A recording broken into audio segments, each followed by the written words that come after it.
This is Atlanta, one of the most unpredictable races of the year. And when you turn the lights on at night, it always changes the energy at a race. Season starts right here. Tonight really is the land of opportunity. Anything can really happen. Let's execute. Let's kick the butt. It's the night time. It's the right time. Let's put the green flag in the air and turn them loose. Dale Jr. said it. The nighttime is the right time. NASCAR on TNT, ready to make it happen. Welcome in the Quaker State 400, available at Walmart. You know, the weather has been questionable all weekend. Thunderstorms all around. But right now, we are living right because the storms have moved away from us and we are set on schedule for the green flag. Qualifying happened here yesterday. Let's take a peek at that starting grid. Front row, the champ on the pole for the first time this year. Joey Logano won here last fall alongside Josh Berry. Fords were great yesterday. Row 2, Ryan Blaney next to his teammate Austin Cindric. Both have won in 2025. More Fords in row 3. Again, it's a teammate theme. Ryan Preece, Brad Keselowski. Brad, the best in the bunch when you talk about drivers winning in the draft of those in the field tonight. Row 4, 2 young drivers from the Ford camp. Cole Custer, Zane Smith, both looking for their first win of the campaign. Alex Bowman in row 5. He's above the cut line next to Chase Briscoe, coming off that big win last week at Pocono.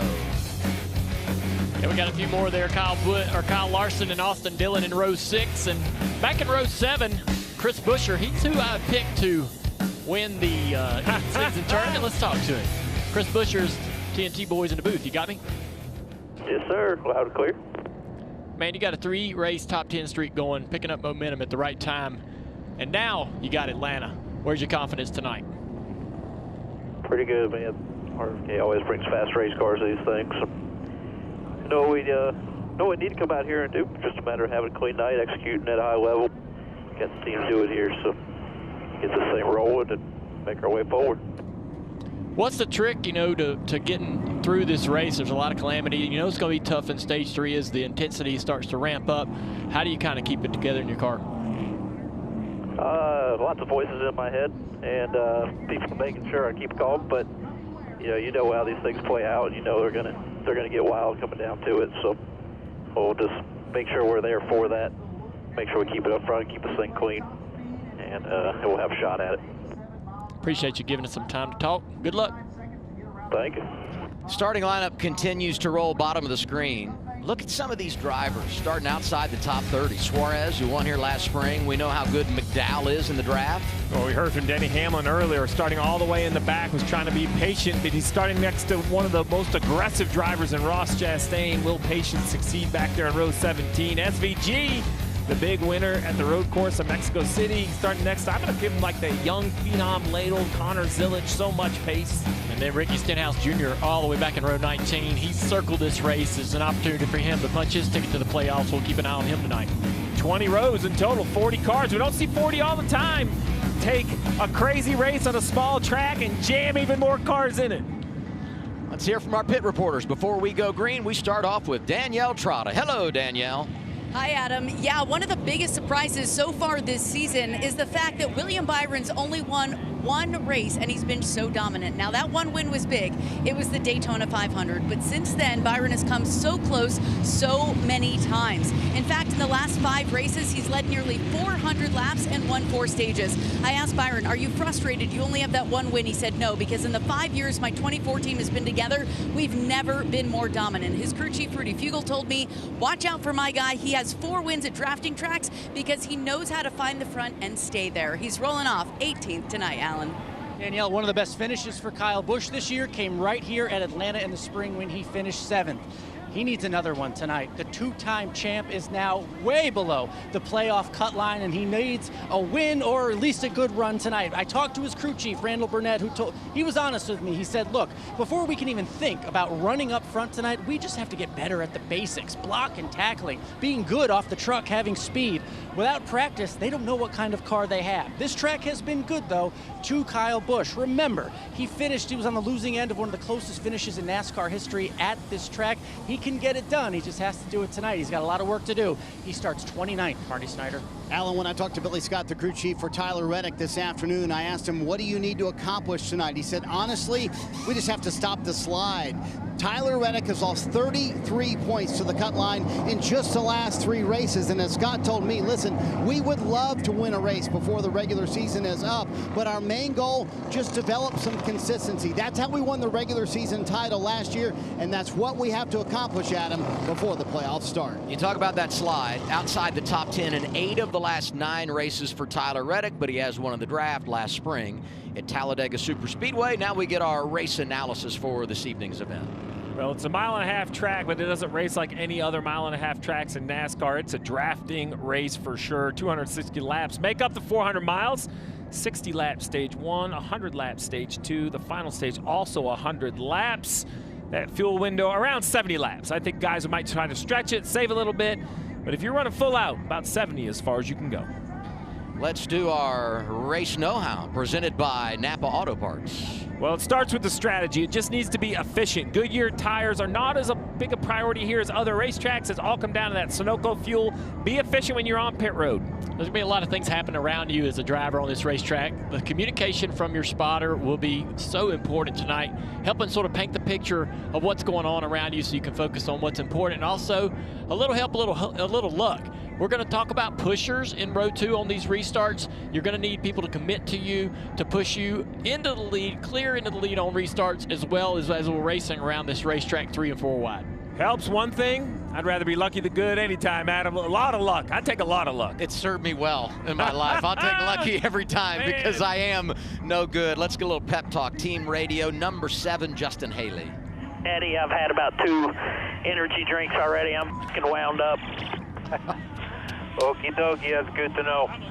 Yeah, let's make it happen. Please tell me, Dale, you haven't had any energy drinks because you've been on the chip all week long in anticipation of this race. I made that mistake one time at Martinsville and ended up, the car looked like it ran 500 miles after only 100 miles, so we'll have to keep an eye on that 7 car. He's going to be full of action tonight. And 100 was a stretch because I remembered about lap 20. He told me to write in the notes, hey, take your notes out. I thought I was getting some car info. He goes, we got to cut down on the energy drinks before the start of the short track. Logano goes inside lane here, and we talk about the starting lineup and, you know, all those Penske guys up there, but it's interesting to me that he's down on that inside lane. You know, and we can talk about the calamity, as Dale mentioned earlier, and trying to be patient, but if you can't wait too long, you have to go right off the start. You have to get positions. You know, everyone knows track position matters. You just can't wait until we're near the end of the race and think you're going to magically leapfrog your way to the front. And as you look at the front of this field, you see nothing but Fords. They have dominated in qualifying here. They've done really well winning a lot of stages. Also, they just haven't been able to finish the race and win in victory lane. A couple times Joe Logano's done that, but that's going to be the key to the races. Can the Fords not only control the race, but also get themselves to victory lane? Look at the numbers there and what's happened since we went to this draft configuration in Atlanta. Yeah, you see the stage wins, laps led. They really are really strong here, but it seems like when it really comes down to taking the high risks, everybody's game, and somebody else finds their way to victory lane, so we'll see. The champ, Joey Logano, starts on the pole. Next to him, Josh Berry. It's race day in the ATL. NASCAR on TNT is back. We're glad you're with us on this Saturday night. Here we go.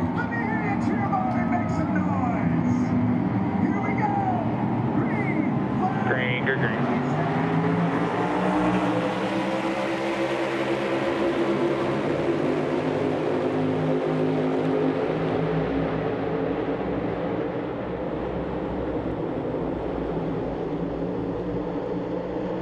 Joe Logano getting some great help to get clear from his teammate. He's going to jump in front of Josh Berry on that outside line. Now the 22 of Logano and Josh Berry are clear. Which teammate do they jump in front of? Cindric up high, Blaney down low. It seems simple, but that was a perfect example of why Logano's so good. Instantly he knows it's about what's happening behind. He picks up that push and now easily controls the race. Look at that orange number 6 outside lane. That was Brad Keselowski trying to make a move, jump up inside the top 5. There he is looking for 4th alongside Blaney. Haley squeezed in the middle back there. These straightaways are pretty wide, corners narrow. The straightaways invite you to get in a spot you shouldn't be when you get to the end of the front stretch, especially here, the end of the dogleg, Dale. The track kind of turns left. There's a lot of room to just turn left as you see Blaney kind of hanging her right. Yeah, there's an opportunity for contact down the front straightaway. Everybody has a bit of a different interpretation of where they need to be, what line they need to run down the front straightaway. Saw some issues in the Xfinity race last night because of the side drafting and contact. Brad Keselowski trying to hang tough on the outside of Blaney. Keeps continuing to get the run to be able to stay on that outside of the 12. Blaney would love to get clear to join the other Penske cars in that front line. Those 3 cars out front. Yeah, Brad's got the help on the high side here, Adam. Looks like his teammate, the 60 Priest, is now behind the 6 car. I loved your line in the drone map, a supercomputer. That's what the drivers needed to have, and you see instantly why. Every movement has to be just more precise and more committed is what I would say. If you're going to change lanes, you have to change them. You can't kind of nudge your way over. Mentioned Priest, another one of the Fords up there. Behind him, 38, Zane Smith, looking for victory for the first time this year. 41, Cole Custer. That team has been performing at a high level lately. And right behind him, the 5 of Kyle Larson, a driver that doesn't always enter the conversation when we're racing in the draft. Won a stage here earlier this year, and they're getting closer and closer to winning at this style. Well, he got out of the car the last time they raced at Atlanta and said, I had a lot of fun. That's the attitude. When you start having fun at these races, that's when they start going well. Brad Keselowski still on the outside of the 12. Can't seem to get clear. They can't really get to the back bumper of that 6 and give him the momentum. The 60 gets close, but then loses a little bit of aero grip, gets a little tight, has to come out of the gas. Brad's just barely hanging on that side draft, and here comes the 41 that'll push the 12 clear. Blaney is clear. Will he take the line away from the 6? Still clear. You can guard a little bit. Top 4, now top 5, nose to tail at the front. Blaney slides in line. There's Keselowski behind him. And now it's the 60 of Priest, 41 of Custer side by side. I'm watching as a driver. I'm seeing the outside line continue to prevail. So I'm going to be a little bit worried about being in the inside line. They don't have the numbers as well. They're about 1 car down on the inside line. That 41 hanging on the inside of the 60 there. Cole Custer, they had a great run over the past couple of weeks, shown a little bit of speed. Been a tough year for that 41. You see that 5 jump in the outside line, that's what he's seeing. He's like, hey, we're losing numbers on the inside line. I might jump to the top here. Now he's back to the bottom of 38.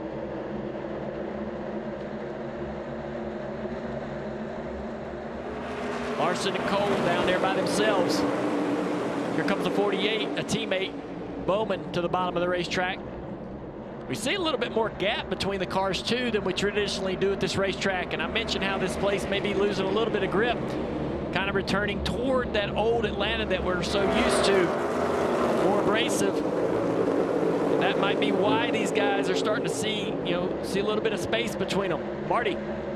Dale, with Roger Penske in the house, you couldn't draw it up better for Team Penske. Qualified 1 through 4. Right now, 1 through 4 on the track. And Junior had a very interesting conversation with Joey Logano before the race on their theory of why they want to lock out top 4 spots if they can. And he told me he thinks it's a bigger advantage here at Atlanta if they can run 1 through 4 than it is Daytona or Talladega. He said single file or double file. Do you agree with Joey's take on that? That when they can run 1 through 4 as Team Penske, they can control the field a little bit better. Absolutely. They're in a really, really good spot. And again, I think this racetrack is going to be more difficult, balance-wise, more uncomfortable for the drivers. We ride on board here. You can hear the guys lifting out of the gas just a little bit right there. So, Dale, check this out. Looking back at Denny Hamlin, I'm going to draw right here and give you some things. Watch these eyes right here. Watch what he does. Maybe. So the mirror you see on the upper left, this is the carbon fiber mirror, but down in this direction, down here, there's a screen. It's his rear view camera. Just watch. First of all, I don't think he's blinked since we've been on board. I mean, look how wide those eyes are. But then just watch. He will look down to his right, up to the mirror, over and over and over again. Every lap, every corner exit. Also listen to him lifting out of the gas. Clear high. Back here in the dirty air at the back of the pack, not confident to drive that car down in the corner full throttle. Got the telemetry right there at the top of the screen. Rolls a little bit out of the throttle right there. That's the magic, is the minimum speed. You know, I know 185. We go to tracks, we run 200. So it's not the top speed. It's in the middle of the corner. You're still running 180. That's what makes this racing so crazy. Got Hamlin back there. Yeah, I just think we're going to see a little bit of a different type of a race than we expected because the cars just aren't handling quite as well, don't have quite the grip that they're used to. Now, as it gets cooler, we get later in the night, that's going to improve somewhat. But you can already see this field starting to space out just a little bit. We're going to have cars that handle really good and cars that are going to really struggle here in another 10 or 15 laps. Joey Logano qualified on the pole. He's led the first 12. In fact, he's led the last 6 races here in Atlanta. Top 5, Logano, Berry, Cindric, Blaney, and Zane Smith.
NASCAR Cup Series racing on TNT is brought to you by Arby's. Arby's, we have the meats.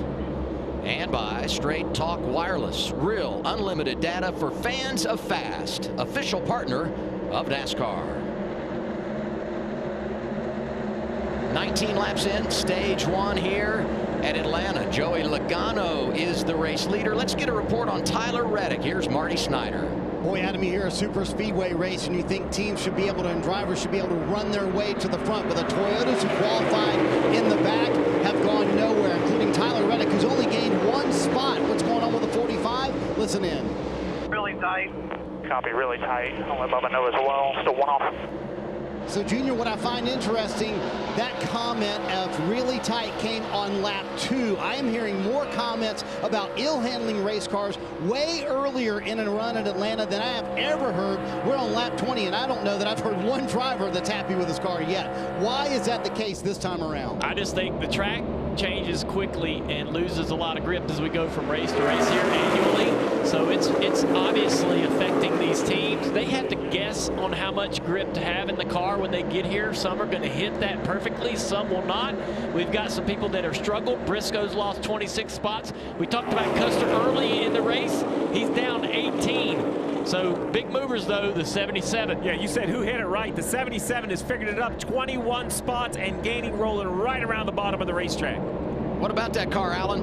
And despite that, he says he is too tight going into turn 3 to possibly be even better. But remember, he had a career best finish here in the spring, finishing second. Nearly won. It was just all about the timing of the caution. But Carson Hocevar going forward in the right direction. Remember, he's something of a lightning rod. Maybe too aggressive, some competitors say. His crew chief said he likes the aggression because if he can be aggressive early, his driver, Carson Hocevar, is learning what he'll need to do late in this race to possibly get that checkered flag. If this is an ill-handling 77, I'm writing it in pencil. It's not going in because this thing is flying. You might not like it, but there's 35 or 36 others that would love to have what the 77 has right now. Fords continue to dominate, but the Chevrolets are starting to show up in the back of the top 10. Some of those Chevrolets being the 5 and the 24. Larson and Byron right there. And their teammate Chase Elliott now in the 9 car. They're ready to make it uncomfortable for the Fords. We're not just going to let you sit here in line. You're going to have to defend. There they go, outside lane. Saw Larson getting pushed through by Byron. Is your right on board with Chase Elliott. He's got the Chevy of Carson Hocevar in front of him. And as we talk Chevys, let's give some love to Austin Dillon. This is the Napa Know-How onboard camera. I love this shot down. You can look at kind of the rear tires, that rear diffuser, that carbon fiber piece underneath the rear bumper. You can just see how much the cars move around and how much more speed the bottom of the racetrack has through the middle of the corner. You see Hocevar slide up in line. That's like you just clear yourself, I'm guessing. There was not a lot of room there. Well, you take a risk like Byron is right now to run to the bottom of the racetrack. If you can get cleared or somehow get saved by somebody with a little help from behind, that's going to work. Right here, he's going to lose a spot to the 12. Can he fit in front of the 2? He's going to force his way in. That's what you've got to do. Be selfish.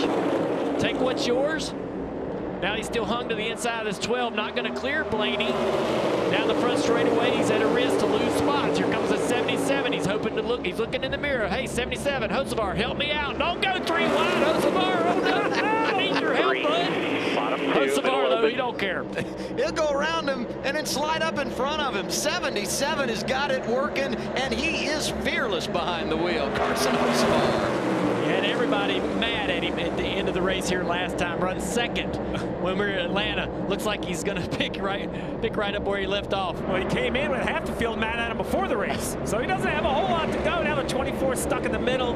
And those are the moves that frustrate him. That 22-year-old Hocevar, he doesn't care. He drives like he's 22. He doesn't feel like he owes anybody anything. That frustrates some of the veterans. Now Byron kind of making that middle work, but here 2 teammates stuck side by side. And Hocevar says, what I do wrong? I passed you, I'm up to 5th. Brad Keselowski making a move to the inside of the Penske teammates down into turn 3. Saw Chase Elliott side by side with Austin Dillon. That's one of our opening round matchups in the in-season challenge. And Hocevar head-to-head with Ryan Blaney. They're both up there racing at the front of the field. And I think that's who was the most frustrated with them last time we were here in Atlanta, is the 12 and the 77 seem to continue to find each other on the racetrack. They found each other in the bracket as well. Oh, the 24, Byron got a little loose off of 2. Gathers it up. Things are getting busy.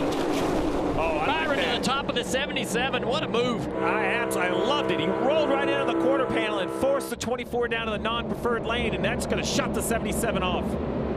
We got a whole lot going on right now. Top 5, top 10, but the one thing that has not changed, 22 out front. Joey Logano has led the first 29 laps. Next time around, we'll be halfway home in stage 1. He's missing all the excitement. I hope he's looking in the mirror.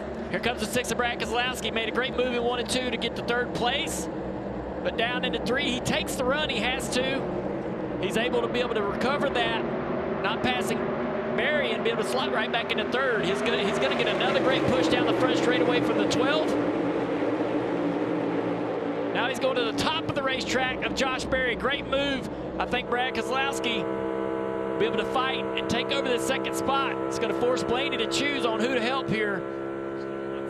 Hunt Brothers onboard camera riding with Joey Logano, and he's looking at what's coming from behind. Inside lane, Josh Berry in the 21. Outside, Brad Keselowski, his old teammate. Joey sees Brad coming. He's going to jump up there in front of the 6, get a little help off the nose of that 6 car, get pushed away, go back down, try to help his teammates, Josh Berry and Blaney.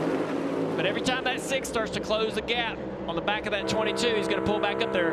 Berry's clear into second. 21 and 6 are both clear.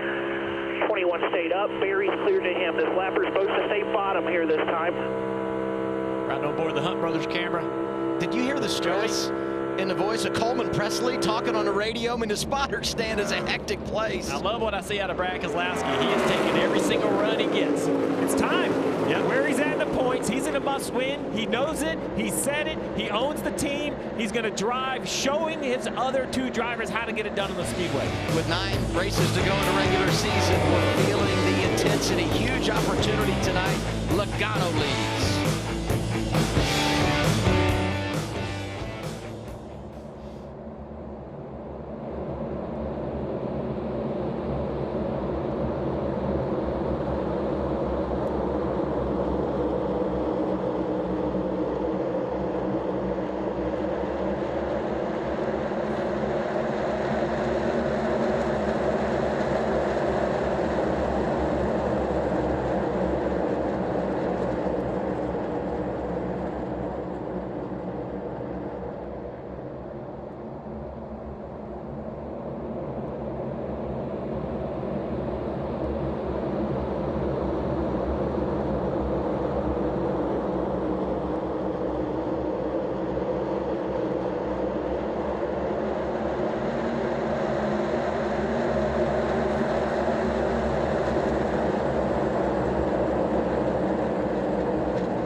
Go inside the race with Max, home of the NASCAR Driver Cam, presented by DraftKings Sportsbook and Straight Talk Wireless. Access every in-car camera with real-time driver data, multi-view options, and full team audio. Watch NASCAR Driver Cam all season long, only on Max.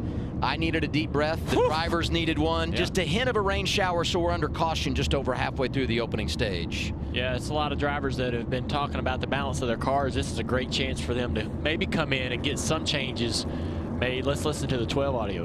I'm going to crash this thing to piece of handling wise. I mean, I'm just all over the place. It doesn't turn into 3 in 30 here. It doesn't turn to 1 and 2 on the bottom in 30 here. And I'm wrecking loose and coming here around in the second lane. I need way more handling capabilities if I'm going to be any kind of a threat. I can't even race. Here's Danielle. Yeah, Adam, I talked to Ryan Blaney's crew chief, Jonathan Hassler, this morning, and he said it was really nice to have speed in this race back in the spring, but we walked away questioning if we had too much speed and handling would be an issue today. You just heard Ryan Blaney, and the frustration sounds like adjustments when pits open could be on the way for Blaney. So it's, I'm sorry, Dale, I was just going to say, so it's not just tight or just not loose. What he's saying is I need more capability. So that's not as simple as just an air pressure change. They might have to raise the car up, maybe put a little bit more downforce in it. So we'll see what the 12 does on the pit stop. Pit road is closed. We'll work in a break, and pit road will be busy when we return.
NASCAR on TNT back at EchoPark Speedway. It's race 18 in 2025, the first event in our in-season challenge. Some really good matchups on the board. One I would highlight, top left, Kyle Busch, Brad Keselowski. That's fun. This is just one more ingredient in the blender too, right? This place is already chaotic, and we're just going to see so much movement. You see right here, I call this the Hamlin region, right? I look at brackets by regions. He's the #1 seed up against Dylan. Busch, Keselowski, a heavyweight battle. Really, I had very few when I picked my brackets that I think were automatic, Dale. Yeah, absolutely. I mean, it's tough, especially at this race. A lot of opportunity, though. If there was to be any kind of action in the middle of the race that was to take out a lot of drivers or a lot of competitors, you're going to see some upsets happen. Yeah, this region here coming up next, it's the gauntlet, and I agree with Parker Klingerman, the upper right? They had all the stacked up drivers in one section. I mean, look at this, Briscoe, last week's winner, Byron, Blaney, Larson, and Reddick. I mean, look at this path for any of these drivers to make it. You're going to have to continue to knock off some big names.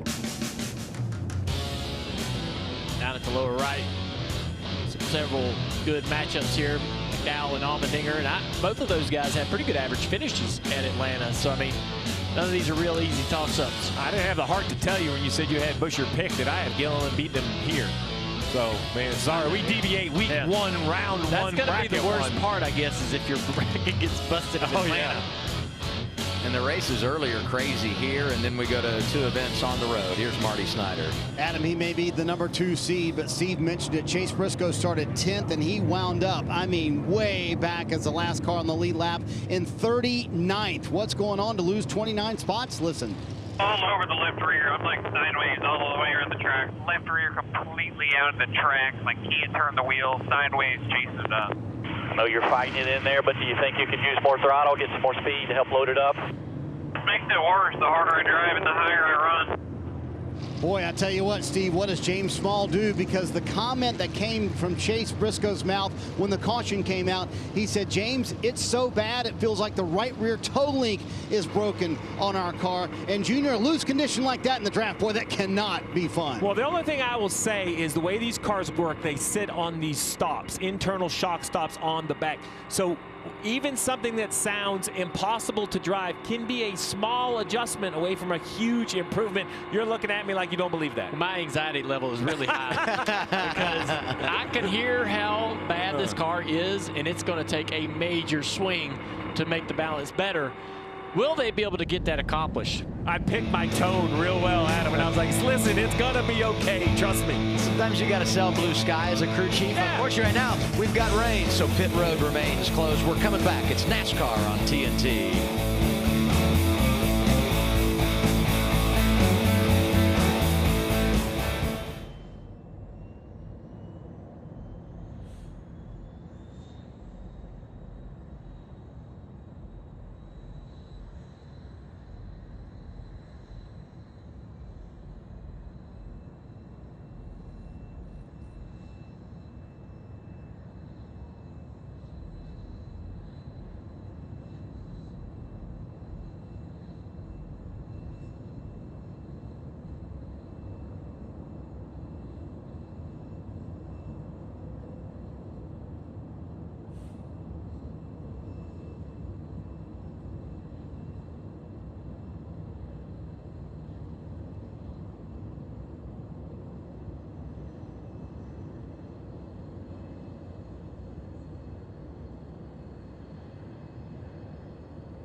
It started as a mist, then a sprinkle.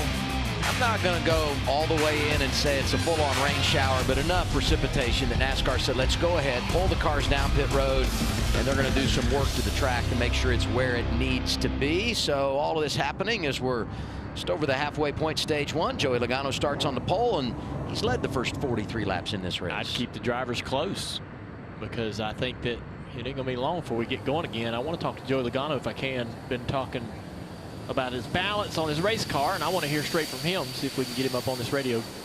Joe Logano is Dale Jr. and the guys in the booth. You got me? Gotcha. What's happening? Man, I have been hearing some rumors that your car is not comfortable and you're leading the race with clean air. Is that true? It could always be better. You know how that goes. But yeah, I mean, I feel like it's got speed. There's no doubt about that. The Auto Trader Mustang's fast up front here. Just trying to control the race where I can and keep that clean air. Well, there's been a lot of people complaining more than normal, and we know this racetrack was going to change and evolve over the years, and we're 7 races in on the new configuration, and there's a lot of people struggling in the back of the pack. So kind of wondering, I know you've not been in traffic, but have you noticed a change in the racetrack from the last time we were here? Well, it makes me feel better to hear that. You never know when you're out here what everyone else is feeling and what they're doing, but yeah, I mean, it's hot out too, and obviously as the sun goes down and a slow rain shower that's passing through, it's going to cool it off some as well. So I expect the race to kind of evolve as the night goes on and look maybe a little different than it does right now. Well, it's a great opportunity while you're sitting there to show me them gloves, and I'll be able to tell everybody what we're doing here. The Dale Jr. Foundation is auctioning these off. Joey's going to sign those. There's 70 pairs that the drivers have worn this weekend, and I'll sign them as well, and we'll raise some money for the Nationwide Children's Hospital. Thank you, Joey. I feel like Vanna White here. Well, man, I hope y'all get racing soon. I know you're ready to get this thing going, and keep it up front. All right, man. Thanks. See you later. Did you see him laughing in there? He couldn't hear us laughing, so he was actually laughing at his own joke with Logano. He was. We got a pair up here. This is cool, and I love this that the other day you decided to take your gloves from when you were a crew chief last weekend at Pocono. Y'all talked me into it. I know we did. We just kind of got decided. You just kind of made me feel obligated. Live on the air. Here's a novel idea. Yeah, right. Go ahead, say no. That's right. I dare you, say no. So I've worked with Nationwide for a long time and still work with them and the Nationwide Children's Hospital. And me and my wife, Amy, have a fund that supports a lot of things in terms of that deal with brain injuries and other things that a lot of kids have to go there and get treatment for. And so we've done the gloves program for many years now. The drivers that can do it will. Some are limited on how much they can participate. But we appreciate the ones that do, and you can go to the Dale Jr. Foundation online and find a way to be able to bid on the gloves that will be available. And as I said, all the drivers will sign them. The gloves that I'm going to put into the pot are the ones that I used during the pit stops at Pocono when I was the crew chief for Connor Zillich. So. I think it's the most nerve-wracking pair of gloves he ever wore. That was so much fun. The fingers are probably no longer in them, you know what I mean, from the stress. Yeah. Hey, if Logano's Vanna White, what does that make me, do you think? Let's not go there. Come on, man. We said we were going to be nice to each other. Okay, that's good. We're looking at this radar, and the little bit of rain that did come through here is moved south. It's all around the west side of the racetrack, as you see right there. So that's kind of what this picture has looked like since we started the pre-race. So don't be alarmed. It's kind of just sat on the side of us over here, and we had that little bit come through. But hopefully it won't be long before they have this track ready to go. And, Joey was half joking, half not, to say, man, I'm glad to hear everybody's having a bad time, because I think, sometimes it's easy to forget that these drivers, their only, their only idea of what they should have is what they feel in their car and they see out their window. So for Joey, he hasn't seen anybody, right? He's led every lap. He knows his car. He probably has this mental understanding of what his car should drive like by itself, and it doesn't sound like it's quite there. My pep talk I'd be giving him is, if you think it drives bad here, go back about 10 rows. It's not going to drive better. Well, let's see if we can get another driver on the radio here. We'll ask Josh Berry if he can hear us. Hey, Josh Berry, it's the guys in the TNT booth. You got me? Yeah, I got you. All right. Well, we talked to Joe Logano. He's out front in clean air. He doesn't love his car, but says it isn't too bad. There's a ton of people complaining about their car. You're you're in that dirty air a little bit. What you been dealing with? Definitely, it's easy to get yourself in a bad spot if you're tucked right up behind somebody. But it seems like for me, as long as I can keep a little bit of air on it, it's okay. So it's just gonna be important all night to try to keep as much track position as you can. Absolutely, yeah. Trying to control the race and stay toward the front is absolutely the best way to do it. You know, you got an opportunity to come down pit road once we get going again to make adjustments. What kind of balance issues you dealing with? Yeah, anything I'd probably ask to be just tightened up just a little bit, just to help the overall security. Fired off actually pretty good, and then just kind of built a little free over the course of the run. So just ask Miles to tighten it up a little bit. We should be all right. All right, thanks for talking with us, and have fun when we get back going. Yep, thank you, bud. Let's go to Danielle Trotta. Thanks, Adam. Here with William Byron's crew chief for Hendrick Motorsports in the 2014 Rudy Fugle. Rudy, your driver made a lot of hay there on that first run, 18th to 5th. Pretty impressive. Yeah, he's doing a great job with that Exalta Chevrolet. I kind of expected that. You know, we've kind of qualified there, and he does a great job firing off and passing cars early in a race. So he prepares himself well, and it's good to see the car fast. Nothing worse than rain at the racetrack, right? Yeah, I mean, we were so close to kind of skirting that storm, and I thought we were going to be good. And then so just hopefully this is quick. We can get it done and keep racing tonight. It's cooled off. It's a nice night for a race. Might as well get it done. A lot of drivers are unhappy with their race cars right now. Rudy, when we go back racing, how does this change track conditions, and how does your driver feel right now? Yeah, we weren't as good as we want to be either. We have a lot of improvement to make. We were on the tight side, which is why I think he can be aggressive, which is nice. So we'll try to get freed up. Yeah, I think it'll tighten up a little bit as it goes, and the cycle will be tighter depending on how many people pit here. So we'll just keep fighting it all night long. Made up a lot of track position, 13 spots here on this opening run. Let's send it over to Alan Cavana. And a good run is just what the doctor ordered for Brad Keselowski and the 6 team running up front, contending for the lead. Is the car as fast as it looks? Going to get better? Yeah, our consumer cellular Ford's been good so far. I've been able to make some passes and move up a couple spots here. So just kind of have to see how this plays out with the rain. And if they open, you know, when they open pit road, I'm sure some guys are going to pit. But being this close to the front, I'm not sure what we'll do just yet. The big talk after last week was team communication. How did you address that after the mistakes last week in Pocono? When something like that happens, you just talk about it as a group and talk about how to avoid it in the future. So we're all good there. We're all set. Brad Keselowski said he's about 3 out of 10 loose. They'll work on it coming up in this next pit stop.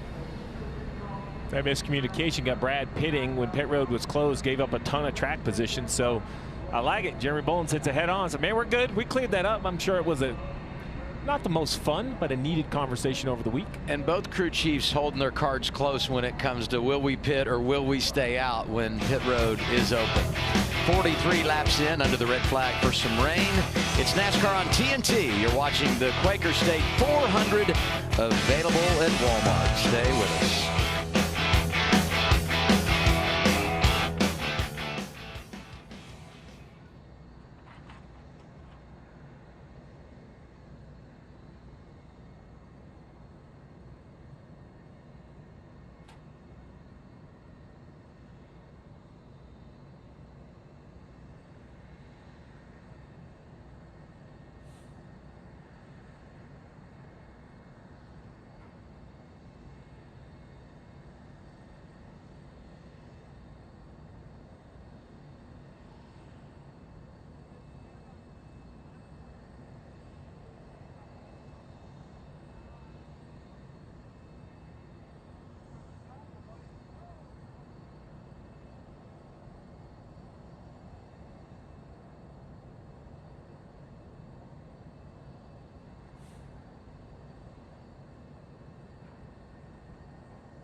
NASCAR Cup Series racing at what was Atlanta Motor Speedway, now EchoPark Speedway. They've made so many changes to this place. The new naming rights, boy, it just looks fantastic.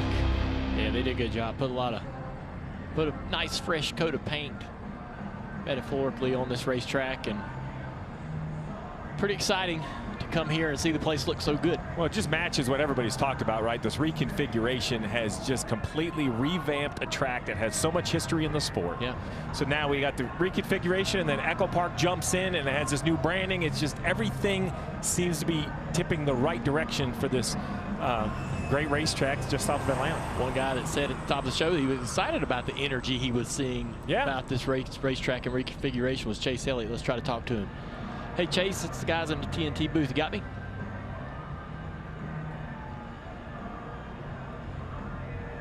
Chase Elliott, guys in the TNT booth. You got me? Yes, sir. You got me? Yeah, I do. Man, we've been listening to a lot of drivers, and there's some that aren't very happy with the race cars. You look pretty good. All the Hendrick cars are kind of driving up the back bumper, them Fords up front. How's it driving? Well, I'm not sure who you're listening to, but you must not be listening to me. I feel like we've been struggling. Yeah, really having a hard time getting the back of my car on the racetrack, and we've seen some of that before with that first run here. It seems like it's always a little treacherous, so just trying to decide how much of that's the track or how much of that we need to fix. But I'm definitely in the boat with the guys that are hanging on right now. Well, it's it's an early night, but as this track changes and cools off, maybe the grip goes up. How much of a swing do you guys take on that race car? You're gonna have an opportunity to work on it here in a minute when we get rolling. Yeah, I mean, that's what we're debating, right? It's like I said, we've seen this trend before where that first run's always just really sketchy. I mean, we've seen guys, have some big wrecks in that first run, and then everyone complains about it, and you get a couple more runs into the race, and it's like all your problems kind of go away. I feel like it's a little worse today than it has been the last couple times we've been here, so we're just trying to decide, to your point, how much you try to fix or how much the track's going to fix for you, because you don't want to get too far up the road and have to come back the other way later on. So, yeah, we'll see. Fun stuff. Man, it's fun watching. Y'all make it pretty exciting up here in the booth. You making all those crazy moves. Good luck, and we'll be watching. Yeah, man, it's been wild so far. So y'all have fun, enjoy. Fun stuff with a hint of sarcasm from NASCAR's most popular driver. There's Alan Gustafson as crew chief, and I think that's the debate, and you can see the wheels turning. Alan's been on the pit box just so much in his life. He's a champ. He's won so many races, right? You're talking about 39 wins, 729 starts. He knows. And I asked myself, is that a track change that Chase is talking about? I know these are the best stock car drivers in the world, but let's just remind the fans, no practice? Is it like you just have to reset? Do you have to go run 30 laps in Atlanta and be like, whew? I guess it's just what it drives like. Yeah. Does the car really get a whole lot better? Like, I think Alan and Chase, this is what this combination is so good at is, Chase isn't happy, but he also has accepted that Alan might not turn every knob on this thing. He might just say, man, you just have to be patient and let the track come to us as it cools. And Alan saw what I saw. That car drove up into the top 10 and looked relatively sporty, right? Yeah. So Alan's kind of wondering how much he doesn't want to dial that stuff out of the car. And we're talking Alan Gustafson here. We hear from Alan Cavani. He's downstairs with a 2-cam. Yeah, and Brian Wilson, his crew chief, the crew chief for Austin Cindric, up 2 spots early in this race. Early on, playing out, we had the heat, we had the weather. How is it with the car right now? Yeah, I mean, overall, it seems like the track temp is lower than what we expected throughout the week, so our handling's not bad. It's a little bit free on entry. We think that with the track temp cooling down here, it's probably going to come to us a little bit, so we like the spot we're in. When we listen on the radio, I hear a lot of communication between spotter Doug Campbell and Austin. He likes to get a lot of information, who's good, who's where. How important is that communication? Yeah, it's huge, and it's something they work on a lot. Doug puts in a lot of time with Austin. They work on their terminology so that they can communicate quickly and efficiently. So no, they're incredible. They do a great job, and they're a big reason why we're close to the front right now. It's one thing to be fast, it's another to push and get the lead and stay out there. How difficult is that, and what adjustments do you need right now? Yeah, I think, right now the biggest thing is probably just a little bit of stability, but, it's interesting. You're up there, you're racing with teammates. It's a proud moment to have all the Penske cars fast right now. So, we want to make sure that a Penske car wins, especially getting close to the end of this stage. But if we have an opportunity, we're going to go for it. Austin Cindric, so good at this type of racing, led a bunch of laps here, taken out late in the race earlier in the spring. See what we can do tonight. Yeah, and when he was taken out, he was right there at the front, inside of 10 laps to go, and so he was pacing it just right, and unfortunately didn't work out for him. Cindric right now scored second behind teammate Joey Logano.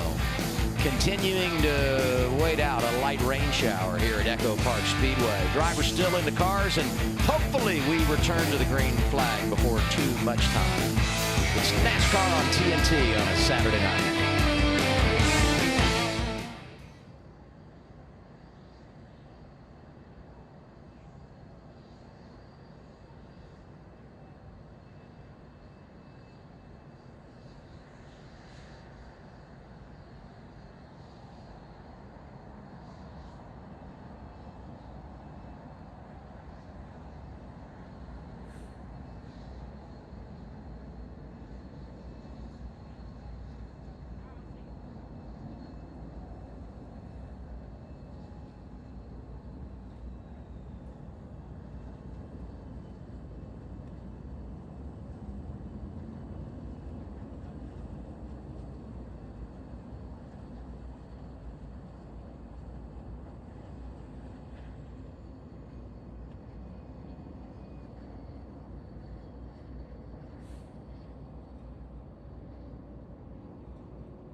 NASCAR Cup Series racing on TNT is brought to you by Progressive. Protect your auto, home, and business today at Progressive.com. And by Napa Auto Parts. Red flag was 14 minutes, 34 seconds for rain, but it has now been lifted. Cars are rolling, and maybe one more time around we'll open the pit lane. Yeah, it's a little messy. The 20 of Christopher Bell wouldn't fire on its own. No harm, no foul. If NASCAR stops you for a red flag, they give you a chance to get pushed off and fired off. But now it was just messy. We got to get the 20 in line before we can open pit road. Hoping they can get it done right here. See Bell doing his best to find his slot. Just because I want to get back racing. I mean, those first 45 laps were kind of nail biting. I think as the track cools, the racing's only going to get more captivating because the drivers, as Chase were talking about, I think the cars will get locked down even more. Alan, what are you hearing on the 20? Well, just as he gets his pit stall back, or his spot on the track back, an impressive run already in that first run. He's up more than 20 positions. Obviously the winner here in the spring. That'd be impressive under any condition here, what he's doing already tonight, but more impressive is that he's doing it with a new spotter. He just started with spotter Tab Boyd. They started this week. They haven't had any practice, remember, to really practice or hone their skills, so the first runs they've had together are the first first 44 laps of this race. He reported he likes what he hears on the radio. They like what they're doing. The communication between those two, everything going well for Christopher Bell, new spotter, Tab Boyd. That's a great update, Alan. You know, I can't think of a worse track to bring a new spotter for so many reasons. Let's start with the simple, the traffic on the racetrack. But then remember, pit road's the end of the backstretch. So as a crew chief, I need my spotter reminding me of just all the little nuances. There's a lot of chance to make a mistake here with that communication. Yeah, they'll spend all week, I think, working on, like, what do I want to hear? What are you going to say? What's your, you know, he's going to ask Tab Boyd, the spotter, what do you say in a 3-wide situation when I'm in the middle, when I'm in the bottom, when I'm at the top? Well, this is what I like to hear. I don't want to get confused and get the wrong information, think the wrong thing. Well, to your point, is it inside 3, middle 3? Is it in and out? Like, there's 3 or 4 different ways to say 3 wide. Chemistry is key, especially in a race like this, Alan.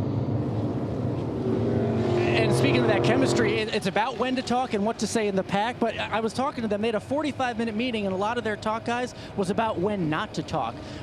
Tab Boyd didn't want to jump on the communication between crew chief Adam Stevens and driver Christopher Bell. So that's what he wanted to know. When the caution comes out, when do I need to stop talking so you two can communicate? It was just interesting to hear, when shouldn't I be talking rather than when should I be?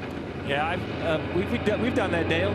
Talking on the radio and drive by pit road entry when it's different, right? When it's on the backstretch or Bristol, it's off turn 3, it's kind of easy. I see the green light on pit road entry, so I think we're going to have a busy pit road here. Everybody looking for fuel, probably tires. Danielle. Yeah, Stevie, you see Denny Hamlin. He's still in 33rd position where he started this race. And I go back to the playoff race last year at Atlanta, where that was his strategy, which kind of backfired and bit him a little bit. I just checked in with the team and said, is Denny riding in the back on purpose? And they said no. We feel like with 3 wins on the season, we're in a position to be aggressive. The reason we haven't gained track position is because Denny keeps trying to make passes on the bottom, but he's too tight right now to complete the passes. So not riding in the back, that is not a strategic decision. Denny's not very happy with that race car. You see the group staying on the racetrack, 8 or 10 cars first on pit road right there. The 60 of Priest, the 20 of Bell, the 12 of Blaney. So split decisions priority when it comes to the end of the stage. That would also give me an idea of cars that think they're handling well and cars that think they need a little work. The other thing that's helped here by cars staying out, talk about how tight this pit road is, maybe a little bit more room to work. Here's Allen. Ryan Priest, one of those fast forwards. Quick stop for him, but he was saying he can't gas it all the way around this track, so he needed a little bit of an adjustment. Christopher Bell running well, up 20-plus spots already, but he wanted an adjustment on the 20 car. A lot of chaos. You see that 19 pull in right here. This could be a long stop. I'm watching this 19. We heard about just how bad. Oh, there you go. Tire change is reaching in. So if you see right here in the middle of your screen, that tire change is doing some extra work, more than just changing the tires, reaching underneath the hood, probably adjusting the front shocks. A big balance shift on these cars are front heights. You raise and lower the front of the car. The higher the car in the front, usually the more secure the back is, the lower the car. Yeah, he's going to also adjust on the left front. You lower the front or raise the front, it changes the aero balance dramatically. You're already last car. James Small, last week's winner, so let's adjust it. Let's work on it.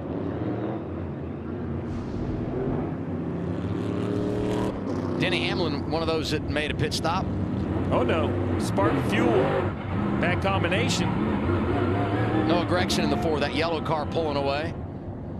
Watch this. Bell kicks it out. Bubba Wallace has to go into the grass to avoid him. And that looks harmless, but in the back of these cars are some vertical panels that are very important for aerodynamics. You know, you hit a little pothole or a hole in the grass, so.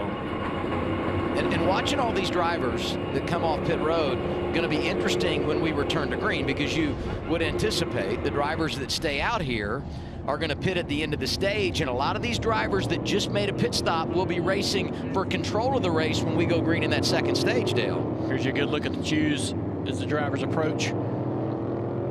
And this, for me, is going to be the real test of, is handling an issue? And the reason I say that are there are 6 cars that are on the racetrack with old tires.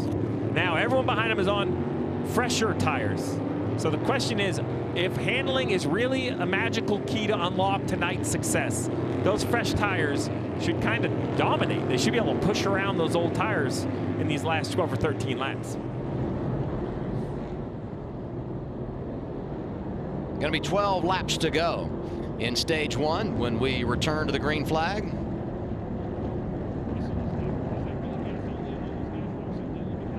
Logano took the inside lane to start the race, and going green here with the man that was on the front row with him to start behind him, Josh Berry in that second row. Yeah, Joey's going to hope this 21 of Berry can give him the push he needs to be able to clear into turn one.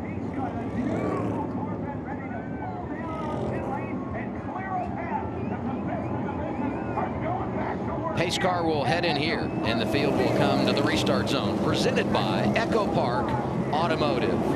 Logano Cindric front row.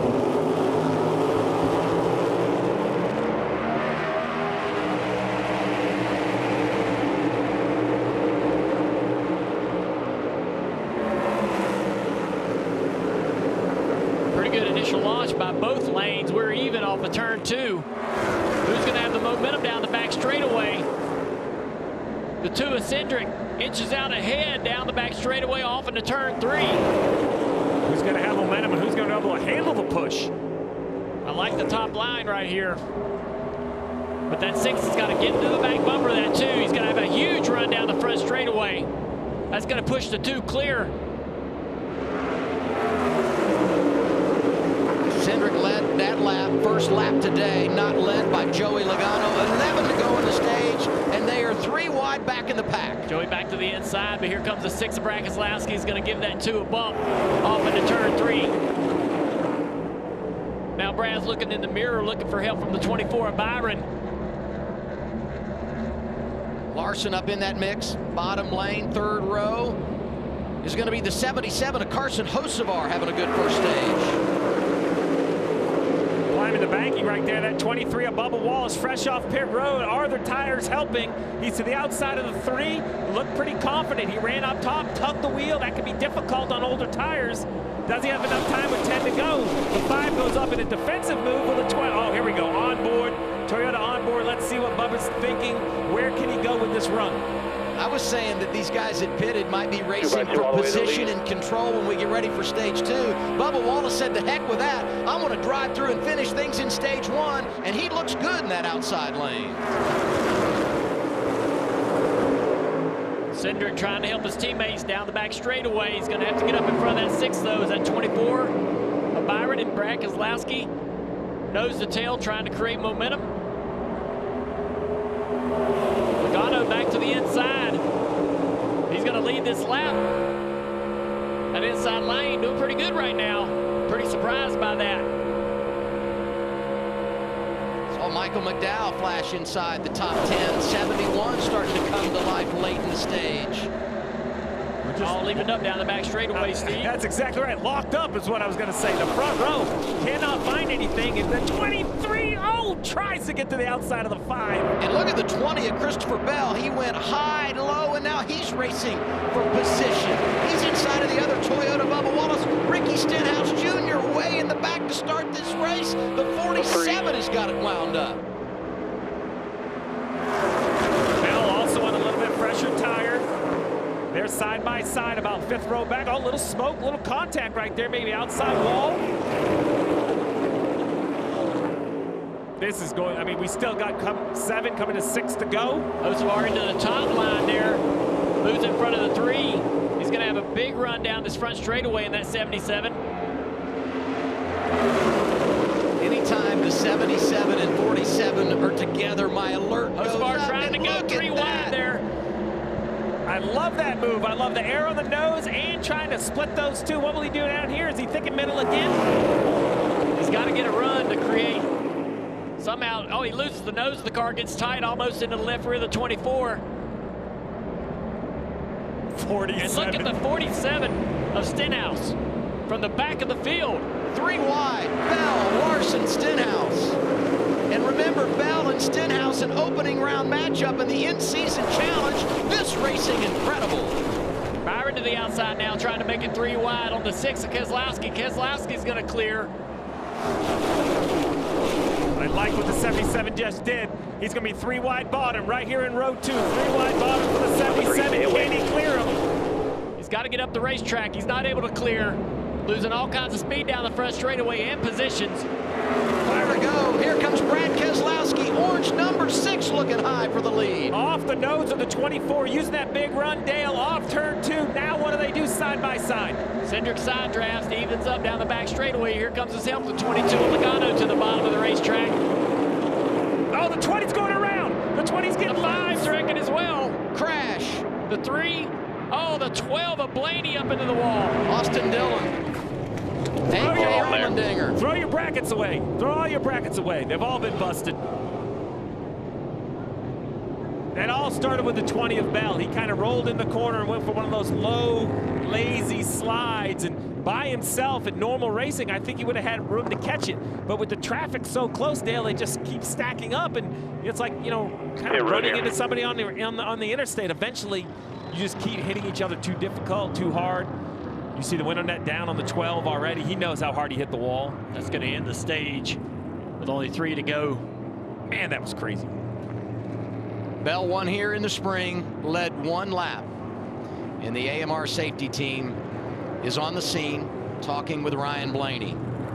One of a handful involved in this crash. Inside of 5 to go, stage 1. Be interesting to see who maybe got away unscathed. Let's take a look at the replays here to see who all had contact. Keep an eye on that 20 car right there. And that outside lane gets loose into 3. Trying to save it. The 5 also gets turned sideways right here. Bubba Wallace into the left front of the 20. Blaney across the track into the wall head on. 20 enters, and when he looks high, I think it just gets air on the car, and it just switches from tight to loose. Yeah, so the 3, 12, and the 20. I'll be interested to see if there's real damage to the 5. The nose on the 23 of Bubba Wallace had some damage. I think the 5's going to be okay. Yeah, the 16 kind of gets banged around right there as well. Incredible save by the 5. Damage to the nose of the 87 of Connor Zilic. That's pretty severe. Riding with Bell here.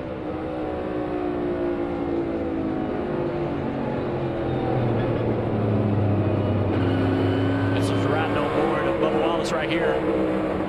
Tries to slow down. Oh, that damage is going to hurt his chances to have a good result today.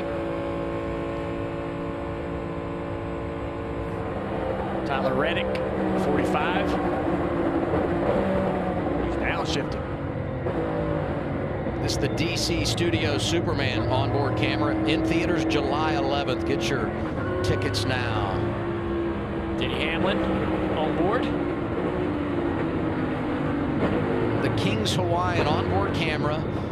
Denny didn't have much track position. Almost comes to a stop to make sure he doesn't get in the middle of this. That's the one thing I do love about the next gen car in these type of situations when we have pack racing. The braking performance of this car allows a lot of these drivers in the back of the field to avoid being caught up in these wrecks.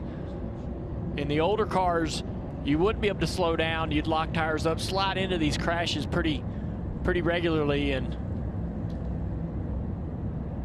this usually would take out half the field. But now with the braking performance we have, it gives these guys a chance. Look at the 9 right there to the left of Bubba Wallace on that replay, just sneaking through. Kyle Busch. Yeah, a lot of drivers did some good work. But that damage right there to the 23 is going to be tough.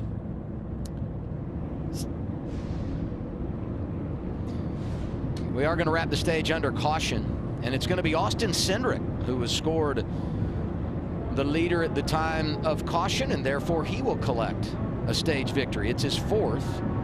Another one for the Fords. Yeah. They have dominated the stage wins. Can they get to victory lane? That's their 10th stage win in the last 11 stages here at EchoPark Speedway. Brad Keselowski 2nd. Logano, who led all those laps, 51 of them out front for the 22, was 3rd. Byron Hocevar complete the top 5. Crash ending stage 1. Glad you're with us on a Saturday night on TNT.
NASCAR Cup Series racing on TNT is brought to you by Burger King at BK. Have it your way. You rule.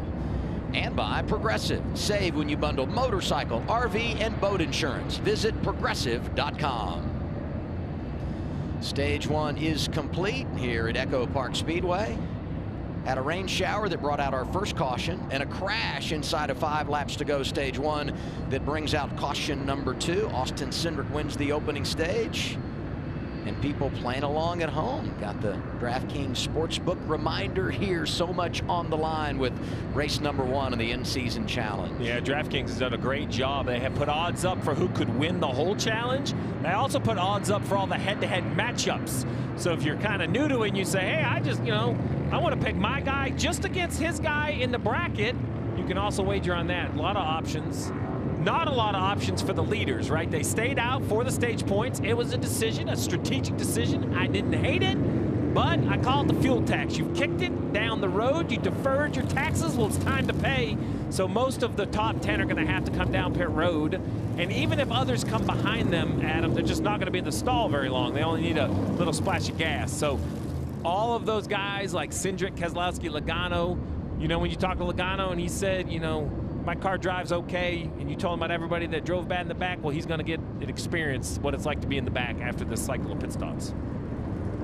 Ironically, some of those drivers that were the best off pit road in that last cycle that you think would be in position here to gain some track position were involved in the crash, and now they got to, repair their cars. So that's the risk, because you just know the way this race works. You're not going to stay the leader all day. At some point, you have to cycle your driver towards the back. And that's when, as a crew chief, your stomach just goes in knots, right? It's, hey man, I'm sorry, we needed fuel. Hope is never a great plan, and sometimes that's the only thing you do is just hope. We have one car turning left. Pit road's still closed, so. Yeah, that's 23 above Wallace to come down and work on the nose of that car. The 3 of Austin Dillon's also been on pit road with a few others to try to get a bit of a head start on repairing some of the damage suffered in that crash. Well, I don't know for the 23. This is where this track gets to be awkward. Like Talladega, I would say that damage actually wouldn't hurt him if you could stay in line. Yeah. But here, not as much speed, but if they hurt the downforce, like we talk about handling, have we hurt the handling of the 23? Yeah, I think he's still got a shot at having a great competitive night. It's just going to determine on how much that damage is going to bother him. Alan. Outside the care center with Ryan Blaney, he's been checked and released. Seems like the story of the year. Fast car and early end to a race. What happened out there? We'll show you the replay, but what'd you see? I couldn't see much. I just knew they kind of started spinning and coming down. I tried to get to the apron, and by the time I got there, it kind of got blocked. But yeah, just thanks, man. Like I said, story of our year. Just getting caught up in other people's garbage, and I can't. Just when I feel like we get it going pretty good and find some momentum, we never really seem to have things go our way. But really appreciate Advanced Auto Parts for bringing us a fast car, and tried to flip the stage and just was right in the middle of it. So yeah, just stinks, and that's just the way it goes sometimes. So re-rack and go at it at Chicago next week. The Ford's had such speed. How was your car? Yeah, it was okay. I definitely thought we could improve it a little bit more in dirty air and stuff. I feel like I'd kind of lose a little bit of handling in dirty air, but I was at least excited to work through it during the night, and not going to get a chance. Tough end for Ryan Blaney, his 6th DNF of the season. Glad he won at Nashville to lock himself into the playoffs, because, as Alan said, 6 DNFs, they've had so much bad luck. So you see the top 10 needing fuel, but more coming, so there is going to be a split decision. And for the bracket followers right there, 5th car in line, 77 of Hocevar, with Ryan Blaney wrecked out, the way the scoring works, 77's going to advance. So just like that, Hocevar on to round 2. Looks like Chase Ellis is going to stay on the racetrack, having come right before the end of the stage, as well as Chris Buescher. I got a few guys staying out to take control of the race. Those drivers that dominated stage 1, when you look at laps led, going to get their service here, led by Cindric. Byron in, so is Keselowski, Allen. Yeah, a lot of talk on the radio about strategy, how long teams want to stay for fuel. Brad Keselowski says he's just a little loose on there, so they're going to make an adjustment for the 6th car of Brad Keselowski. Austin Cindric said he loved that clean air, got the stage win, but thinks it's masking some of his issues. He wants to be able to charge into the corner better. They're making an adjustment, Marty Snyder. Alan, middle left part of your screen, Joey Logano led all but 9 laps in stage 1, but man, his car was not handling well. He said he was chasing the back end the entire time, but he said everyone looks out of control to me. A host of cars stay out at him, but those who left pit road, Shane Van Gisbergen wins the race. And some of those that made pit stops here were the ones that were on earlier, and as you talked about, just need a little less fuel. And you saw the 19, still big adjustments for Chase Briscoe, but don't count them out. Sun will set. Keep cranking on that thing. Still got 196 to go. Kind of like the bracket. When you're racing in the draft, just survive and advance. Survive and advance.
Getting ready for stage 2. Time now for our NASCAR in-season challenge update presented by DraftKings Sportsbook. Let's go over to Larry McReynolds, Jeff Burton, the alt-cast over on True TV. What's up, fellas? Hey, guys, what's going on? It's been a crazy race. I'm going to tell you what's going on here is that I had Christopher Bell winning the whole thing, and he just crashed. So I'm not very happy with that. Well, I actually had Carson Hocevar advancing after this round. A lot of people looked at me like I had two heads. Carson Hocevar qualified 30th. Ryan Blaney qualified 3rd. But I don't think I've seen anybody cut through traffic like Carson Hocevar did. From the drop of the green flag, he had cracked the top 10. Ryan Blaney pits, gets back in traffic, and now he's out of the race, and Hocevar will advance. Yeah, the other matchup I've been watching pretty closely is Busch and Keselowski. Keselowski has shown he wants to be aggressive. He wants to be at the front, so I think he'll continue to do that. Is Busch just kind of riding around, kind of biding his time? I think he is. He'll find his way to the front, but as we just saw with that last wreck, guys, anything can happen, and when it does, your bracket can be busted, and I can attest to that. Burton's bracket busted. Oh, yeah. It does happen, and we feel your pain. This relief lap sponsored by National Debt Relief. When debt hits hard, National Debt Relief gets you back on track. David Starr gets his lap back here at EchoPark Speedway. And if I'm admitting it, oh, there's the choose. Chase going to the bottom, kind of a mix. I had both Bell and Blaney advancing, so I have problems. I think what'll be interesting now about the particular stage in the race is all of the cars that we saw at the front of the field, Logano, Keselowski, Cindric, Byron, Hocevar, they're all now outside the top 15. Which of those cars, if not all of them, can drive through this field? Can they get back toward the front, try to get back control of this race? We also have some drivers that were at the back that are now at the front. Hamlin is going to be up in the top 10 now. Can they maintain and keep that track position that is so valuable in this race? And with this stage being 100 laps, a pit stop will be required. You cannot run it. So we've only seen one really cycle of green flag pit stops here. This new pit road or this entry and this long pit road, we'll get into all of that, but just keep in mind there's going to be a lot of positioning on the racetrack, a lot of strategy behind the wheel, trying to not use some fuel if you can. These drivers are going to be tasked with multitasking during this race and trying to keep a hold of their race car. Watching a couple guys from Front Row Motorsports up inside the top 10, Zane Smith, Todd Gilliland. Smith was great early and then faded, but he's regained some track position here. Chase Elliott front row with Chris Buescher.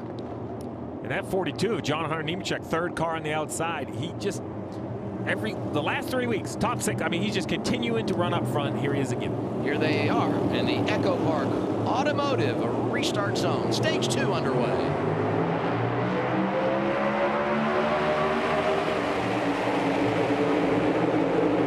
Not a very uniform start. The 9-car Chase Elliott well clear off into turn 1. Can the outside organize for a big run down the back straightaway? Chase about a car length ahead as they're closing in on the 9. It's going to go up, block the top of the racetrack. Big crash. Denny Hamlin involved. Big like crash. Noah Gragson, Austin Cindric. This is what we talk about. Compromise track position, and you get right in the middle of it.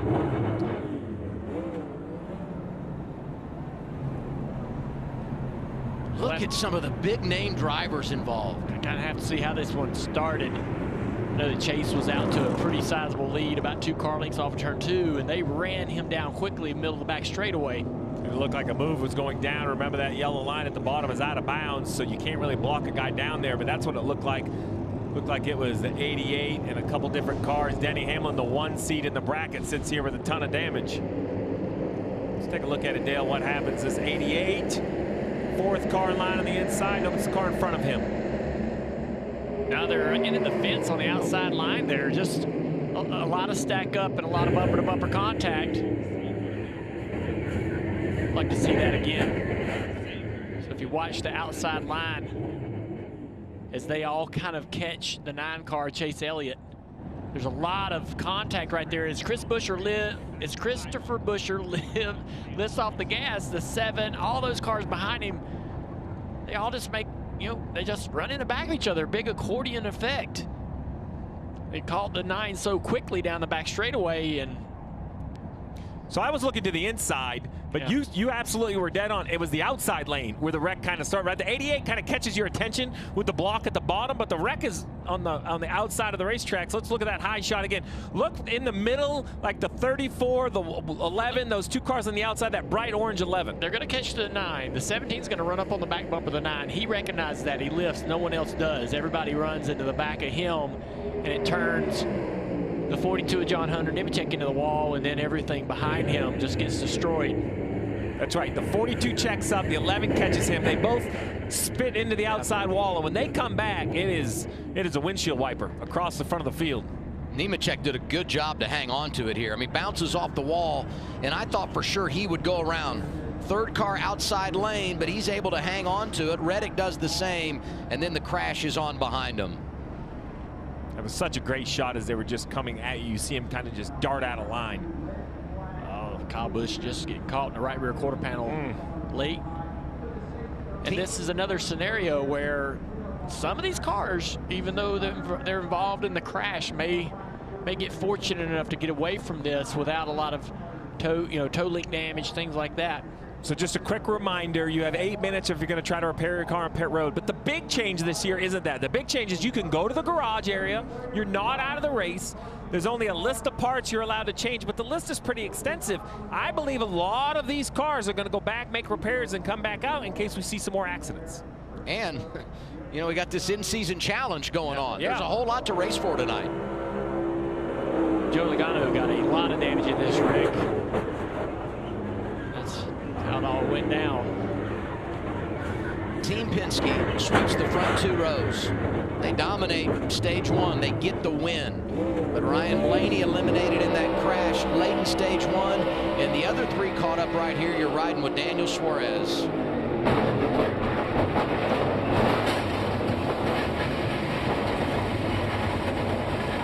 Suarez with high hopes after winning here last spring. Now we ride with Bubba Wallace.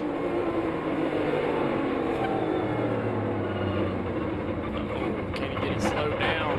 What a job. We're not done yet. Yeah, right. He did a good job there. There you go. This is right at the front. Kind of the cause, 11:42. It looks, yeah. You know, it looks like Denny, man, watch his halo bounce around in that headrest. So many hard shots. But it looks like he turns the 42, but there's contact in front of the 42 as well. The 7, the 42, all of those cars. I'm trying to figure out why the 42, I mean, it wasn't on purpose, right? Like, why the 42's nose darts right? Is it off the rear bumper of the 7? The 11's offset when he runs into the back of him. Okay. Kind of hits him a little bit to the left side. Oh, boy. That ride right there can hurt as much as the wreck. You ain't lying. Starts on the pole, leads 51 laps, nothing to show for it for Joey Logano. This is Austin Cindric we're riding with here. Oh, man. Seas parted and closed instantly.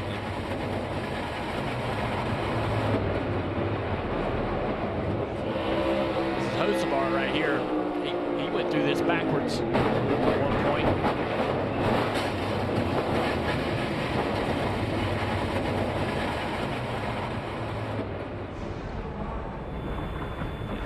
He's putting his hand up there between his helmet and the headrest to sort of see that bouncing.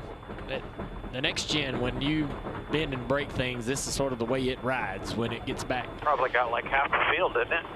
So he's asking about the numbers. Yeah. So, you know, why is Denny Hamlin still in there? So he can get out, but if he kind of stays in the car, as I said, this car is beaten, battered as it looks. He can go back there for repairs. So he's going to ride back in the garage. He's going to take a look with his team and see if on the list of approvable items. Now, there are certain components that if they're busted, your day's over.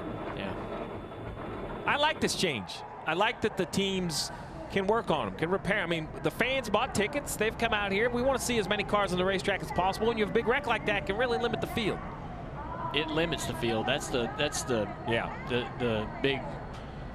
big deal for me right here at this point of the race is it completely will change what kind of race we'll see going forward. Now, there's still a lot of race cars on the back straightaway. They're going to try to compete in this race, but that took out a lot of heavy hitters.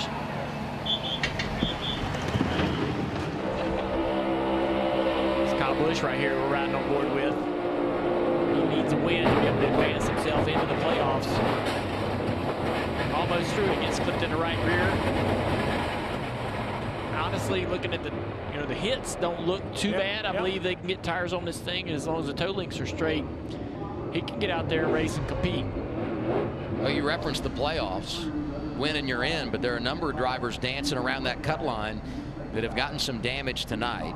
Had some rain earlier. That produced our first red flag that lasted just over 14 minutes. And this early crash in stage 2 has got the red flag out. Again, 23 cars involved here, Steve. And I think the real key is you instantly spin it forward and say, but look who wasn't. Elliott, Buscher, Gibbs, Zane Smith. I mean, this is a list. Haley, Nemechek, Gilliland. I mean, this could be the night, right? This could be the night that their careers have been building towards. Get that win, get into the playoffs. You know about the big one at Daytona. You know about the big one at Talladega. We now got the big one at Atlanta, racing in the draft. And you know it can happen. Red flag is out again early in stage number 2.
Since we went to the drafting configuration here at Atlanta, we're averaging 9 cautions per race. 29 different drivers involved in a crash tonight, and here you see the list.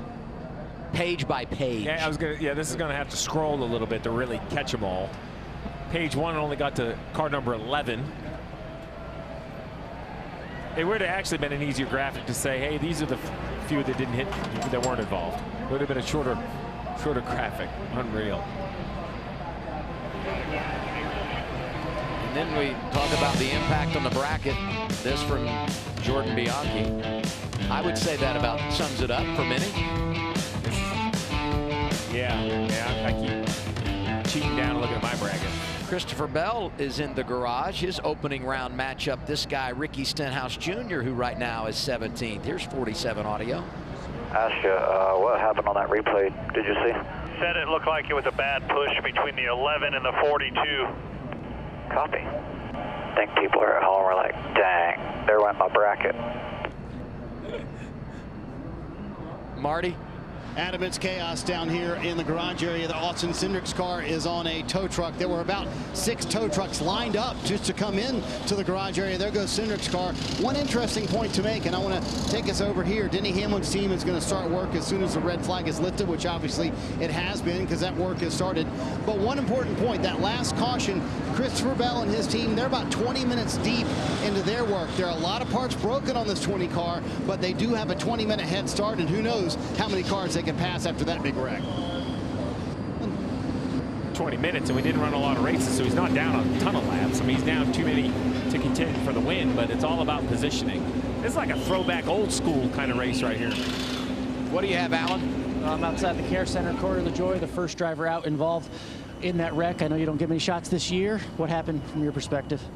A little saw a little smoke, and then it was my hood on my windshield. Unfortunately, with our Schluter Mustang, we were getting going, and I felt like the car was driving pretty good. So right to the point of impact, unfortunately. So, man, we have run so good here in the past. I thought our car was really good too. So track position's really important. We had a couple guys flip there that we were racing around, so who knows how the night could have gone. But you know, that's the risk you take by just jamming it in there and being aggressive on restarts. And I'm not sure what happened. I haven't seen a replay yet, but it's just unfortunate. Those guys at Rick's, they really work hard to get this second car going. It really disrupts the flow of what those guys do every week. So I really appreciate Rick and everybody, Jerry Kelly and that 01 team for getting the thing back out there. I don't know when I'm going to be doing it again. Hopefully it's here in a couple weeks, but I'll tell you, this is still the best seat in the house. The TV stuff was good, but driving these things at 200 miles an hour is pretty badass. All right, here's a replay if you want to take us through it. I mean, what you see, what you can anticipate. Yeah, on Prime, we call this a hashtag watch along. So I don't know, man. We just see guys pushing like dummies early down the backstretch, and then I just come in here and get pushed into it and come out of the smoke, and every corner on my Mustang was knocked off of it. So unfortunately, that was the end of our day. I don't know what we're doing. 90. We just started the third stage. I don't know why we're pushing like we're damn bumper cars at Frankie's Fun Park, but that's not to be surprised. I think there's a lot of guys that don't make wise decisions driving these things on speedways, and about 10 of us. So fortunately, we were one of them. Wish we were behind it or in front of it, but we were right smack in the middle of it. Early end of the night for Corey LaJoy. Glad he's okay. A lot of cars on pit road doing some small repairs. As you see the tire marks from the crash off into turn 3. Saw Carson Hocevar pulling out of from behind pit wall to rejoin the racetrack. The 8 of Kyle Busch leaving pit road now as we're riding on board with the 47 of Ricky Stenhouse Jr. He goes as far away from the accident as he can down here on the apron of the racetrack. Really smart move by him to be able to avoid any contact. This is Noah Gragson. He'll get spun down on pit entrance right here after contact with the 11. He has come down pit road, patchwork done to the right front of that car. It seemed like that's the only damage that he might have suffered in this accident, and he's back out on the racetrack. The 6 of Brad Keselowski has also been to pit road to make repairs and is back out on the racetrack. Brad Keselowski, one of those drivers must-win situation, had led a couple of laps tonight, second in stage 1. All right, so what's ahead for all these cars that need to make repairs? First thing you have to do is figure out how much damage, then you assess it, whether you can fix it on pit road, whether you go to the garage. But the magic for all of these teams is you have to go out and prove that your car is still capable. It has to run what NASCAR will set as a minimum speed. You get 3 consecutive laps, right? Kind of an up-to-speed lap and a couple laps. If these guys are smart, they're going to go out, find a drafting partner, try to figure it out with a couple damaged cars together, because if you run 3 and none of them are fast enough, at that point, you don't get another bite at the apple. You're done. Your day is over. You are forced to retire from the event after you take that shot at minimum speed. So take your time, as Marty was reporting with Christopher Bell. Take those extra 5 or 10 minutes. Make sure your car can do what it needs to do so you can stay in the race. Carson Hocevar had it working early. Someone we talked about that could be a bracket buster. His matchup is interesting, going head-to-head with Ryan Blaney, but he too caught up in this crash early portion of stage 2.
Got 2 red flags tonight. The second produced when we had this big crash. Just getting going, stage 2, riding on board here with Daniel Suarez.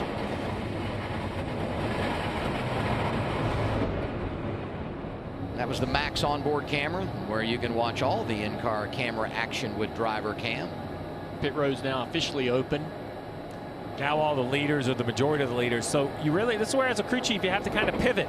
You have to decide, with this many cars out of the race, you don't have to be as aggressive on your pit strategy, Marty. I think you can be a little more conservative, get your car driving well so you're around at the end of the night. Yeah, and Steve, I think Billy Scott made a fantastic point to Tyler Reddick. He said, listen, we're going to be short to make it to the end of the stage here with 86 now to go in stage 2. He said, however, this gives us a really good chance to reset our tires, reset our fuel. So the 45 coming down pit road. Chase Elliott somehow missed all of that. Alan Gustafson making that call to leave his driver out and stay out under that last caution. He comes down pit road, just 2 tires fuel for Chase Elliott, and again 86 to go. They could not make it to the end of the stage. Alan. Joey Logano out of the infield care center. What happened from your perspective?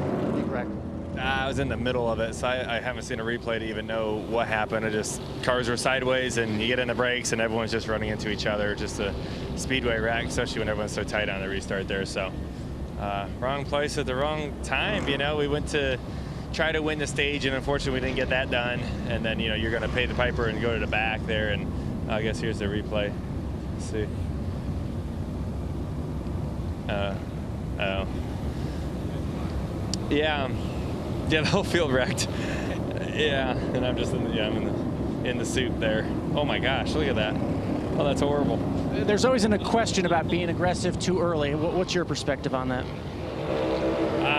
I mean, I don't know. I mean, it said like it could have been a bad push. It's kind of hard to say, right? I mean, you just see I'm just in the middle of everything. So it's unfortunate. I did think it got all of our cars. And the Penske cars were so strong, so fast. And it's unfortunate that it happens, but it's part of the game sometimes. And I'm going to say sometimes you're the ball, sometimes you're the bat. Today we're the ball. Yeah, fast car early end of the evening for Joey Logano, Marty. Kind of want to show you the chaos here in the Cup Series garage area, Alan. William Byron, they have officially called it a night for William Byron and his team. Ross Chastain also back here. I believe they are done as well. His teammate Daniel Suarez just down the street here. So all these cars trying to make as many repairs as they can. One interesting point, Steve, is that there are multiple cars from the same organization that are trying to make repairs. So a lot of times you'll take a car chief, for example, and have them work on these cars, right, to help out another team, right? You know, we saw that a couple of weeks ago where the 5-car chief was helping out the 48 car, and you can't do that because look over here, Joe Gibbs Racing has 3 of their 4 cars trying to get repaired. So Steve, you really got to focus on your own race car and not worry about your teammate's race car, where normally you'd lend a helping hand. Tonight you just can't do it. Yeah, roster limits only allow so many crew members in the garage as it is. You can kind of share along, as Marty was saying, if you get in these situations. But you can see nothing but Bass Pro Shop fire suits here on this 19 team. If your coach watching, Marty didn't mean anything, coach. Just point out that you had 3 of your cars sitting in the wreck. When we look at the running order right now, I mean, this presents an incredible opportunity for a lot of drivers who are not in the playoffs currently above the cut line to get a win tonight. You see a lot of names in that top 10, that top 15 that are without wins that could really shake up the playoff picture. Oh, there's a bunch of them inside the top 10.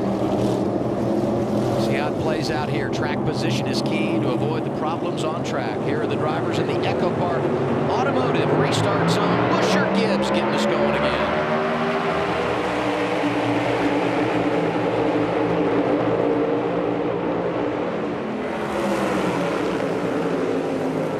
Trying to give a good push to that 54. And that outside line, Ty Gibbs.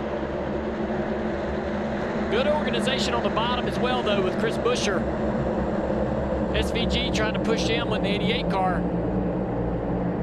Clear right now. Ty Gibbs clear into the lead. Yeah, those young Toyota drivers working great together in that outside lane, as you said. Herbst gives the shove, gives the lead, and Riley comes through in second. Chase Elliott next in line in the 9 and made a pit stop. He's trying to get back to the front.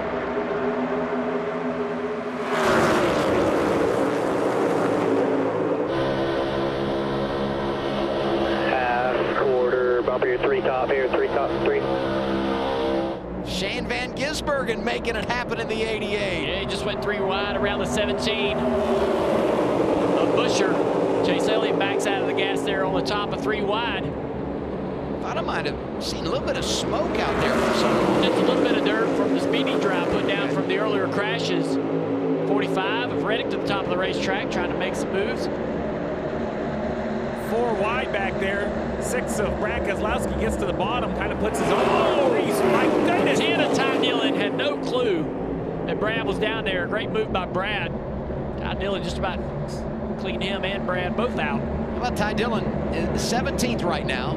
Came in as the 32nd seed against top-seeded Denny Hamlin in position to advance back to the front. Battle for the lead is on. I mean, Van Gisbergen said, I can do it on the road. I can do it in the draft. The driver from New Zealand is right there. And just as I say it, he shuffled out. Zane Smith making a move in the 38. A little bit of a mistake. He blocked so low, he left that middle open for the 38. It ends up working out, but I thought he had a mistake there on the 38. Yeah, it's just not, you don't know what you don't know. He's learning and fast forward out there. This move right here, Dale, you talked about it, Ty Dillon. Look at the right, the orange 6, and now watch the right across his nose. Brad cut some slack there. We were going to have a second big wreck at the backstretch. That's right. Brad, see how quickly this happens. You're like, oh man. And you get angry about that because, you know, you expect those drivers to understand where you are. You expect the spotters to be elite, to be able to tell the 10 car there's a car down there. Back up front, Chase Elliott with a big move to the inside. All the way alongside Riley Herbst for third position. Doesn't have much help in that bottom groove. I like the maneuverability of the 9 car right now. He's been making it work in multiple lanes, moving around. Not sure if he's happy with it, but it seems like he can do some things that other drivers can't. Okay, 3 bottom. 45 right around the top, still driving through the field. Tyler Reddick has made up a lot of spots since the restart. Up 9 right now, going for more. All the way to third spot with that big push off the nose of the 7 of Haley. That's how you do it. You create momentum, you take the run, and you try to keep that run going with side drafts and anything else you can get. Reference drivers looking for a win to get in the playoffs. Oh my goodness. Squeeze right up in front of Herbst right there. Herbst had to get out of the gas and cut him a break. That lets Haley get alongside the 35 down into turn 1. Battle up front for the lead. The 17 trying to get to the quarter panel. You see that big wheel out of the 17. These cars are wide open, but not driving good. A big slide out of the 17. He is working hard to get to the outside. Oh, the 9 just shoehorns his way to the inside of the 45. Chase Elliott, aggressive. That winless streak. He's ready to stop talking about it. You would think that the big crash we had in turn 3 would calm everybody down, have everybody thinking about the risks they're taking on the racetrack. What I think is everybody sees opportunity. That's right. I presented with a chance to go out there and take this race, get the win. So a lot of the heavy hitters knocked out by that crash. Action is picking up front. Only 2 drivers on track that have a win this year. Van Gisbergen and Kyle Larson. Chase Elliott just flexing muscles in the 9. Herbst 3 wide around Chase now to the inside. Riley Herbst clear into the lead. Got a little help from his teammate in the 45. Now Chase Elliott in the middle, 3 wide. Not a really good spot to be with this car. What a difference a week makes. So many struggles for 23-11 at Pocono, and here they are controlling the draft in Atlanta. Herbst out front, Reddick behind. And there's just so much energy in the pack. It's hard to believe.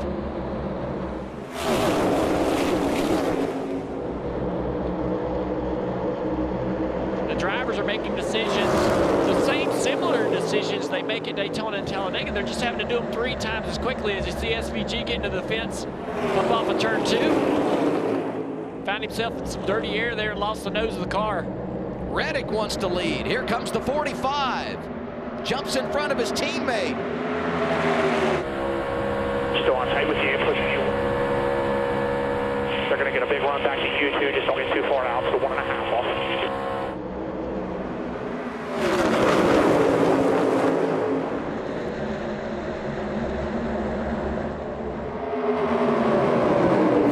A Stenhouse up in the mix. The 78 of BJ McLeod up in the top 10. Name we don't see at the racetrack often. Maybe having the run of his career on the Cup side.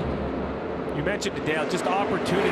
So many names, so many teams with a chance. And it's anything but calm down. It's shocking to me that they just keep swapping the lead.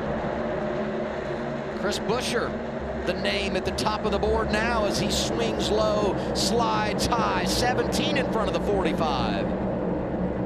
3, he is by 3.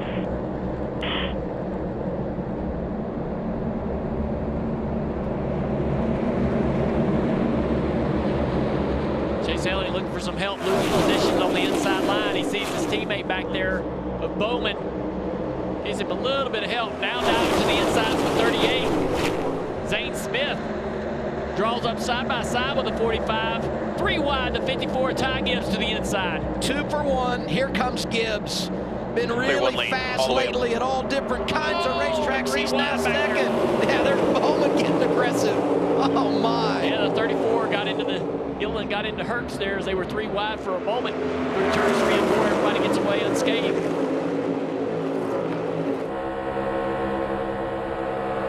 fresh names in the front and some really young drivers delivering right now in the draft.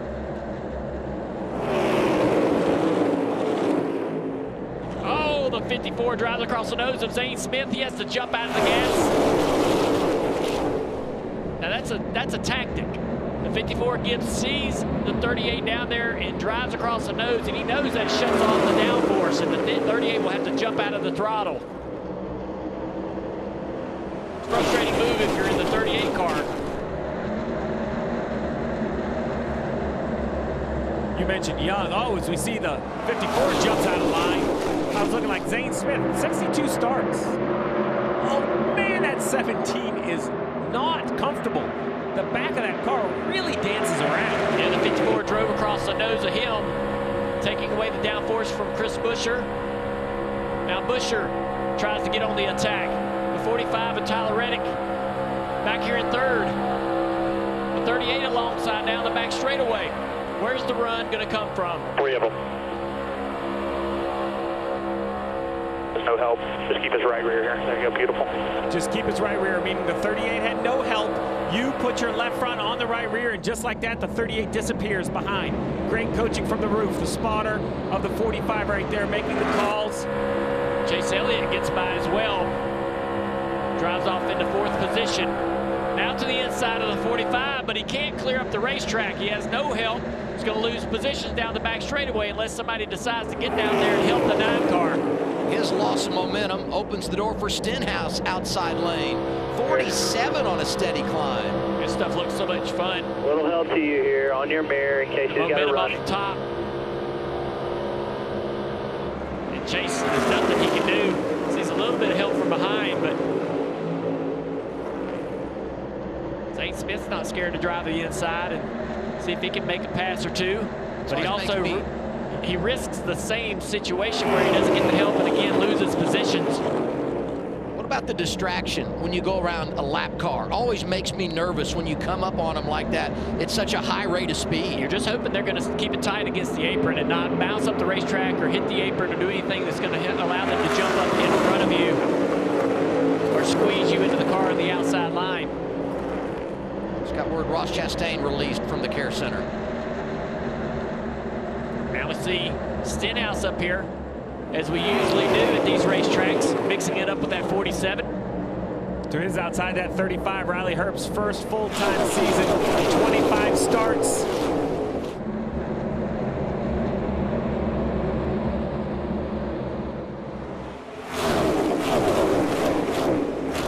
Stenhouse looking for more, going to the inside of our leader. He doesn't have any help down here, so it's going to be almost impossible for him. He's not going to clear.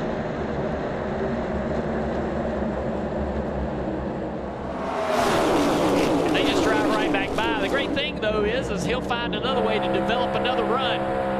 He stalled the 17 out here side by side down the front straightaway. The other thought is you make these moves, gain some knowledge for later in the race. Here's Buescher driving down low. 17 is back on point. He's got a really big lead though. They're going to run him down quickly, and then they'll have a decision to make when they get there. I think the decision was easy for Ty Gibbs. Too big of a run, and he'll do it. He'll clear him all on his own. Great work by the driver in the 54. You get too far out, and you're just a sitting duck when you get those guys in line pushing from behind. So what do? Drag the brake, lift off the throttle? Like if you're that leader, Dale, like you know you're getting out there too big, how do you defend against it? You don't. You just let them do what they're going to do. I think if you block or do anything, dragging the brake, they're just going to get to your bumper and go around you. They've already shown you all of these laps. Ty Gibbs is going to take every run he gets. He's going around you. How about the race leader, Marty? Adam, if you've been listening to Ty Gibbs radio tonight, you've heard the voice of Chris Gabehart. Well, why is that? Well, Gabehart is going to, at least for the rest of the regular season, take a more vocal role in the 54 car. I think it's also important to note there have been no role changes on the 54 team. Tyler Allen still the crew chief, and Chris Gabehart still the competition director at Joe Gibbs Racing. But he was already sitting on the 54 pit box, and they made so many championship runs, Chris Gabehart and Denny Hamlin. Why not tap into that resource? Why not tap into that bench and use his expertise to help maybe this young driver get to the playoffs? Steve, I don't know know if you like this move, but I think it's a very wise move by Joe Gibbs Racing. Nothing changes with the team, but let Chris Gabehart have a little bigger voice in what happens on race day. Great organizations know how to manage egos and respect by respecting what Tyler Allen does as the crew chief, but Chris Gabehart can bring some experience to a young driver. Remember, when Briscoe won last week, that locked in 3 of the 4 Gibbs cars. Ty Gibbs, the only one on the outside looking in. It has to be the priority of this organization to get the 54 into the playoffs. Gibbs leading Chris Buescher 17, second right now, Danielle. Adam, you see Chris Buescher right now, he's running second in that 17 car. He told me this morning, I have a lot more luck at drafting tracks named Daytona or Talladega. I'm still looking for a baseline of speed versus handling here at Atlanta. Sometimes you just need a little luck, and they got it earlier. They pitted to give up stage points, restarted at the front, and avoided that big crash. 77 of Hocevar. Not up there racing for position, but this is a big opportunity for him in the race right now. Yeah, he's doing a good job. 1 lap down, trying to race his way into the free pass. Right now he has it. Bubba Wallace also a lap down with Michael McDowell. So they'll be telling him where those drivers are on the racetrack. Oh, and we got a crash almost here. The 47 gets into the wall. He's got a bit toe leak, I believe. Green and white 43, Eric Jones. They were racing right around 12-14. That's so frustrating for the 47. He lost the handle of the race car. Yeah, he's got some issues with the toe leak there. He lost the handle on the car and chases it up the racetrack. The 43, if Jones was there, made contact and into the wall. Still green. Leader's still out here figuring it out. The 47 is going to try to ride around, hoping for a yellow. Yeah, it's unlikely that he'll get it because we lost so many race cars in the crash earlier. This field's starting to thin out a little bit with other cars handling poorly. Some guys just trying to survive and get to the next opportunity to work on their cars some more and repair some more of that damage from that earlier crash. Back up front, Ty Gibbs leads Buescher. Ready? We'll take a look at this replay of the 47 car and see how he gets in trouble. Right there at the right side of the screen. He's tight behind the 9, loses the arrow in the nose, chases the car up the track into the wall, clipping the 43. Just a little bit too tight to the 9. All of a sudden, the front of the car takes off across the racetrack in a plow. Listen. Yeah. Just really tight behind that 9, lost all of the arrow and had to get out of the gas. Allen. The team told him to pit. They said, pit this time, pit this time. Ricky Stenhouse Jr. called it off, says, I think we'll be okay. So nothing really after that in terms of an assessment of damage. He's still out there on the racetrack. He's the 31st car to get damaged tonight, talking about Ricky Stenhouse Jr. He's got his hands full. He's losing a lot of time, and these leaders are going to eventually lose a lap. But, I mean, they're going to lose more than that trying to come down pit road to repair the toe link. So how long he can survive is up to him. Leaders going around the lap car of Michael McDowell. Almost halfway home, stage 2. Gibbs, Buescher, Reddick, Herbst, Elliott, the top 5. You're watching NASCAR on TNT.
caution for the 4th time tonight at EchoPark Speedway. NASCAR on TNT, bringing you coverage of the Quaker State 400 available at Walmart.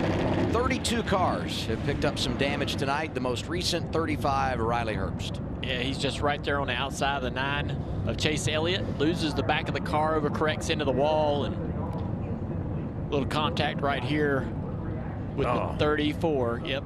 Hate that for Gillen. He was doing such a nice job. He kind of went up there to avoid it. We'll see how much damage it is.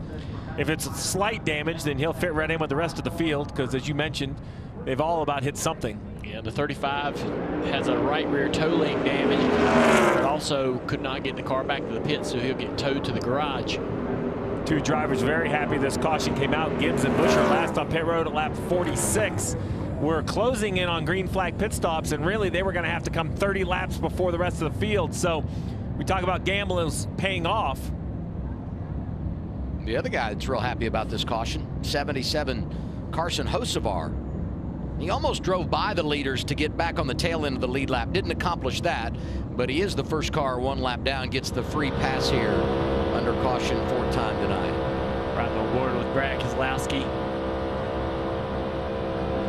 The audio's a little off on that. Don't want y'all thinking Brad was still in the throttle when that car was spinning out in front of him.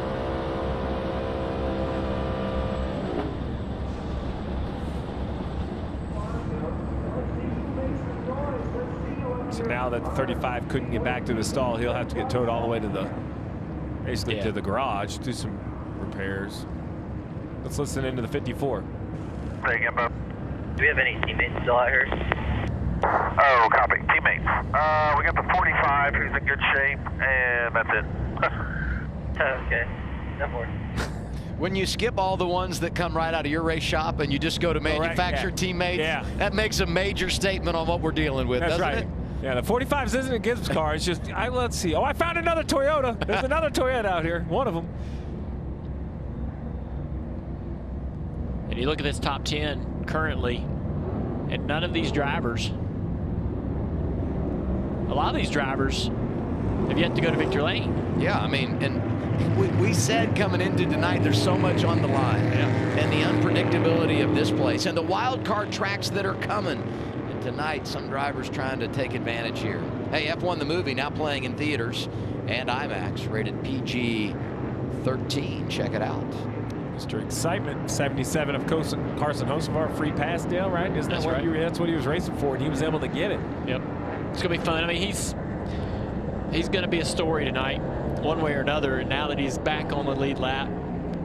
And again, a lot of these cars, like him, that are out there are still damaged, still requiring a little bit of repair and work to make them faster, right? They're out there racing, but there's some things they can do to actually help the aero and give them even a better shot at victory. You just need time to do it, right? Yep. We've been racing under green. Really use this caution, pit multiple times if you need. I would expect with this small of a field, it'll be an entire field trip down pit road right here. So big thing to pay attention to here. Gibbs and Busher need more fuel. So if they lose the lead, it might not be a bad pit stop. It might just be these teams deciding now's the time to get back on strategy with everyone else. Put some extra fuel in the race car. Reddick, Elliott, Bowman should be on the good side of it, which means maybe a little quicker stop here, gain some track position for the restart for this second half of stage 2. And if you're watching, you heard Dale earlier talk about 90 miles an hour. That's only under green. Under caution, you got to run 45 all the way around the corner. This is the most penalized pit road in the series for speeding. We'll see with a small field, Danielle. Hopefully they all keep it clean. Here's Chris Busher coming in from the 2nd position. Was wrecking loose in stage 1 when he was mid-pack. Now that he has clean air, just slightly loose, having to put the car out. Car wants Ty Gibbs to stop a little short. He did 4 tires and fuel for the 54. Likes his car. Says it's just a bit, it's too neutral. No notes from Chris. Marty? Tyler Reddick told Billy Scott, Allen said, we're pretty good. However, I can't maneuver like some other cars can. And Billy Scott decided to match the tires to the fuel that he needed. In exchange, a track position on the pit lane. First off, Tyler Reddick picks up a couple of spots. Restart when we return.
This weekend, the ATL. Next weekend, the Windy City Street Racing in Chicago. All the fun begins Saturday.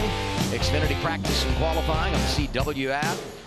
Cup practice qualifying on True TV, 1 p.m. Eastern time on Saturday. Xfinity race Saturday afternoon, and Sunday NASCAR on TNT, 2 p.m. Eastern time. I've been up there the last 2 years, and I will tell you, it is breathtaking to see these cars go around Grant Park in downtown Chicago. Going to be fun. Look forward to it. This Relief Lap is sponsored by National Debt Relief. Carson Hocevar will get his lap back here at EchoPark Speedway on the lead lap. Lookout 77 going to be on the attack. This is one of those write this down, mark this moment. This is a this isn't just a free lap back. This is an exciting lap back. This car damage on the right front, but overall doesn't look too bad. Marty, how about the 9 to Chase Elliott? I'm busy writing down that the 77's back on the lead lap, Steve. And Chase Elliott, you know, we wondered how the racetrack might change tonight, Junior. He just told Alan Gustafson before that last stop, honestly, our handling hasn't changed since the start of the race. So still very free for Chase Elliott, but he's on 4 fresh tires here.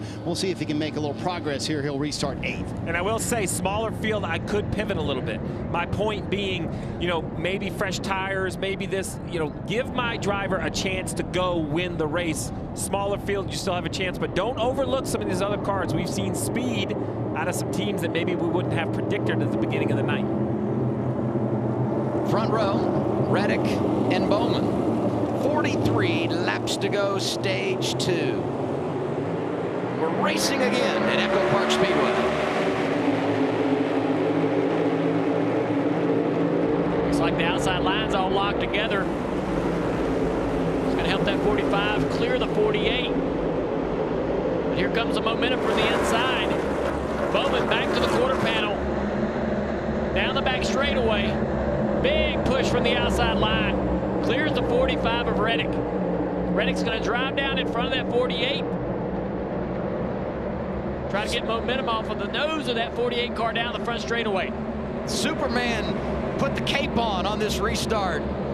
Reddick out front of Bowman. Bowman to the inside now down here into turn 1. Not going to be able to clear. Yes, he is able to clear. Bowman to the lead. And the 7 coming with a head of steam because that slows the 45 down as the 7 push, pull out of line. Big move in the back there. And the 45 jumps to the outside of the 48 into turn 3. This is just incredible. The back and forth, the exchanging of positions out front. We're getting a show tonight here at Atlanta. Bowman, Reddick, and they're side by side on back behind them. You don't get a second off. Never a moment to take a break. 48 jumps into front of that outside line. Good momentum down the back straightaway. Forces the push from the 45 now to the inside. Reddick. Nobody is just willing to sit in line. Reddick comes right across the nose of that 48. That is now an inch to the inside. Bowman. Yeah, that was really close. Bowman's going to clear easy. Outside lane, green and white 43. Eric Jones had a run, and now he gets out of line. Ty Dillon takes advantage. They're bound and determined to add one more caution. They're not sure that we've had enough. They're zigging and zagging back there. Brad, that bright orange car. Great scheme for Brad because we like to see him anywhere in the pack. He's always making moves. Jumps off the page. That's such a good shot. Look at him stack up at the bottom. 17 comes back. St. Smith hits him. The 54 hits the 38. Think about Ty Gibbs leading this race. They get the fuel, lose a little track position, and now he's trapped in that low lane. 54 trying to make something happen.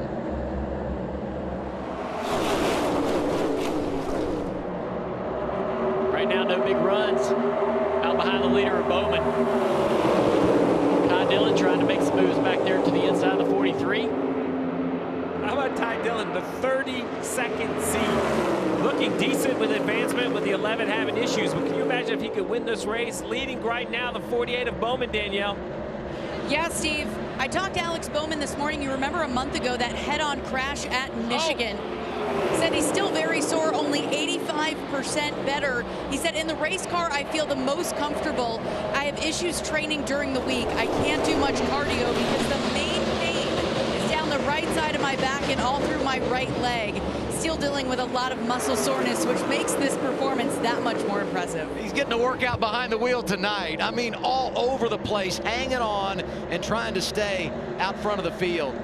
Yeah, that hit at Michigan was vicious. You and I saw him as Brad swings that line 3 wide. He walked down those last 3 steps out of the back of his truck very gingerly in Mexico. You could tell how sore he was. But a gutty performance there to get a top 5. Bowman now well above the cut line. If you can believe it, we're 6 laps from halfway. I mean, we aren't even halfway, and this is the intensity of the racing.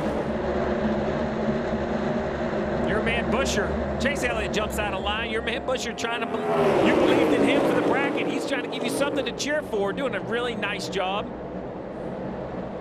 I feel like Ty Gibbs is getting frustrated because of the loss of track position, and he just can't seem to make it work here. He was in the low lane, now the high lane, 54 outside. And that's what Marty talks about, Chris Gale on the radio, that experience, that's where it is needed. That is the 54 signature. Great speed, either mental fatigue or a simple mistake. If the 54 is showing frustration, they got to calm him down, keep him in it. Tons of talent, tons of speed. Try to keep it pointing in the right direction. Yeah, you talk about Chris Gabehart and just the knowledge that he brings. Such a tremendous leader for this race team. Alan?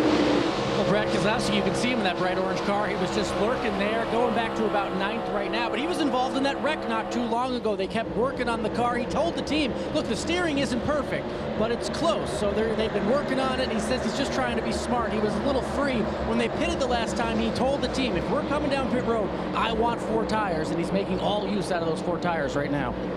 Bowman back clear with a push from the 45 of Reddick. Side by side for second. Chase Elliott keeps making that 3-wide move to the inside down the front straightaway. He just needs a hole here at the end, right, Dale? I mean, that's what he's looking for, is to try to slide up in line. He might get it here. No, the 6 is going to be right on his quarter panel. And just like that. When you're watching home in the 9 right there, that's not because he's off the gas. Look at Brad outside. You outside. Zane Smith inside. If you didn't know it, that's inside 3 wide. And that makes Zane's car really tight to have the 6 on his inside there. And that's why Zane couldn't stay through the throttle in the corner. See the matchup. This is one we highlighted for the opening round. Brad Keselowski, Kyle Busch. SVG, he wants back in the action in that 88 car. Shane Van Gisbergen, just such a student of the game. Talking Brad Keselowski, Chase Elliott with the move around the 6. Yeah, Chase has been very aggressive, taking every run that he can. Seeing that front 5 or 6 single file. Pulling out of line is one thing. Finding a hole back in line is the key. You can kind of jump out of line, but can you get blended back in? As they get side by side, that's going to present an opportunity for Chase to go the inside here down the back straightaway. Does he go 3 wide? He sure does. Time and time again. Trying to take advantage of Zane Smith. Man, if he could clear, he's going to clear Zane, but he's right to the inside of the 45 now down the front straightaway. That outside line's going to have this momentum and speed. Oh, man, look at the 54. The big swing to the left. Ty Gibbs said, I'm done riding. Get me some of that. Swinging to the inside and slides up in front of Elliott with a wiggle. Just incredible stuff. Elliott's going to give him a big push down the back straightaway. Now the 9 will try to slide up, fill that hole. There's not a lot of room. Will he fit? He does.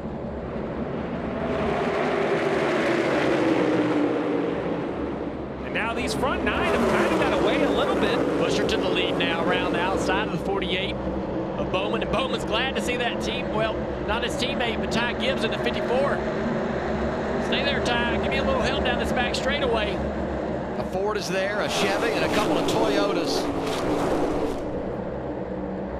Traffic up ahead, and we're going to talk about that more and more with a few damaged cars on the racetrack and not a wide race course to begin with. Every time you catch that car, if it's in the wrong spot, it can really make it tough for the leaders. Dave Starr's going to try to stay tucked up on the apron here. Everybody's going to get through okay. Still side by side for the front. I believe the 7 just blocked the 42 with contact. I think he laid on the nose and just kept turning left. It was like the 42 and Nemechek was dancing down around that line that you see, the white and yellow line, which, by the way, is out of bounds here at this racetrack. A long way to go in this race. Do they know it? Because I'm not sure they do. Yeah. It's amazing to see how confident they are and how big a risk they're willing to take.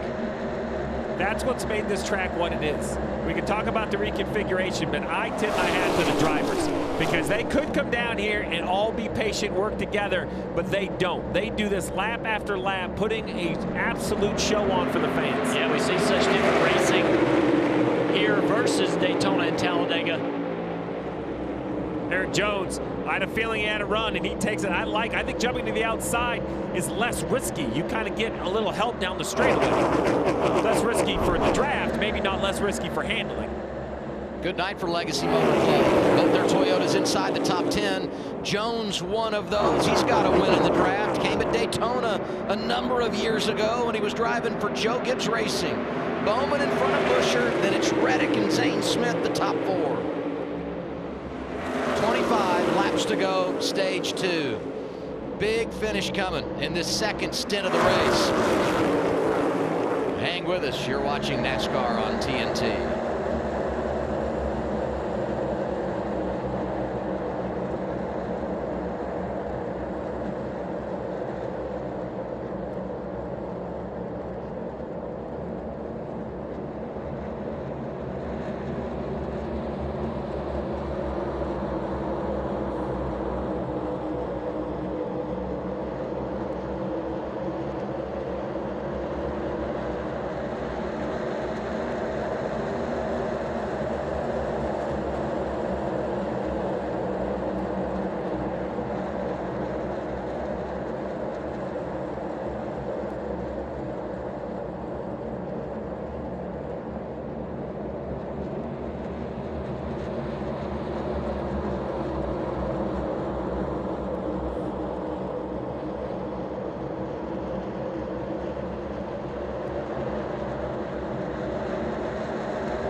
Say with 19 laps to go in the stage, the intensity is going to pick up, but it's impossible to get more intense than it is right now. Bowman leading, and everybody's pushing and shoving through the field trying to make it happen in the draft. Here's Allen. And outside infield care with Chase Briscoe, who was involved in that lap 69 crash. We saw one of your teammates get back out. What was the status of the 19? What were they doing? Yeah, I don't know how bad our damage was. I know that they were fixing it. We were about ready to go, and I guess NASCAR came over there and saw that our chassis was broke or bent or something, so they're like, yeah, you guys can't go back out. So, yeah, kind of wasted 30 minutes, working on it, but yeah, just unfortunate, night for our Bass Pro Shops Toyota. Just kind of missed the balance there at the beginning and kind of put us behind, and then obviously that big wreck, just nowhere to go. So, yeah, looking forward to 2 road courses coming up. Our road course program's been pretty good. So, yeah, hopefully a JGR car Toyota can win, and yeah, it's an unfortunate day for us. It was a rough start for the race, and then such an early aggression. How do you describe that from a driver's perspective, that wreck? Yeah, I don't know. I was so far back in the middle of it. I don't even know what caused it, but yeah, just everybody here, that's kind of the name of the game. You have to be aggressive, you have to push, and I'm sure it's just, a bad push or something. So, yeah, I'm sure they're not done wrecking yet. They tried to fix the 19, no luck. Just to clean it up, so NASCAR has said, hey, you got to come to the garage, we're going to let you fix it, but we're also going to take a look at it. These cars are built with certain crush zones, certain parts of the chassis, and when they're compromised, you're just done. The car's no longer safe enough, in their opinion, for competition to see Jones swing left. So that's what Briscoe's talking about, excuse me. NASCAR doesn't pick and choose. They kind of look at all of them when they get back there wrecked. Yeah, the 43's made some really good moves to be able to put himself up here in the top 5. He's going to squeeze that 45 right there and maintain that position. And his teammate, the 42 of John Hunter Nemechek, both of the legacy cars are now in the top 10. So this is what is shocking me tonight. It's not as much the moves as the slight block or squeeze, Dale. I've seen cars pull in line what I would consider less clear or with less room than any other races. Those are teammates about to slide right in front of one another. Jimmy Johnson just closed his eyes. He owns both those cars. He said, please, guys, not both of them at the same time. Busher blocks Jones. He has to get out of the gas. The 45 to the bottom of the racetrack. And now we got a new leader, the 9 of Chase Elliott, in front of the Georgia fans. Stand and cheer, engine number 9 showing off here in Atlanta. 17, Busher around the top of the 48. The 45 just squeezed into it. He parallel parked with like a foot to spare. Busher's going to have a huge run on the leader. Busher's to the top of the racetrack. Chase goes down and blocks the run from the 45 on the inside, side by side for second down the back straightaway. Still got a 1.5, 1.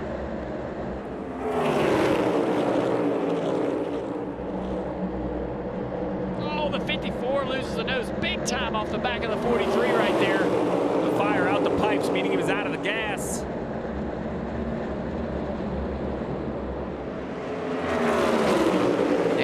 Shane Van Gisbergen making a splash again. 3 wide for third. The 43 trying to get around Busher. He's going to clear him. Big move by the 42 back there. Nemechek going to the inside, 3 wide. Jones now to the inside of the 45 for second. Busher's going to come up here and help the 45 down the front straightaway. Jones did all that work to get a couple of those spots. He's going to give a few back. 45 to the outside of our leader, Chase Elliott, off of turn 2. Big momentum by Reddick. Getting the push from the 17, the side draft. Chase Elliott slows him down.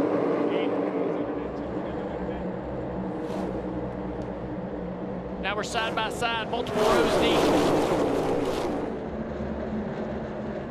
Prior to the race, Chase Elliott talked to Alan Cavana about the balance of patience and aggression.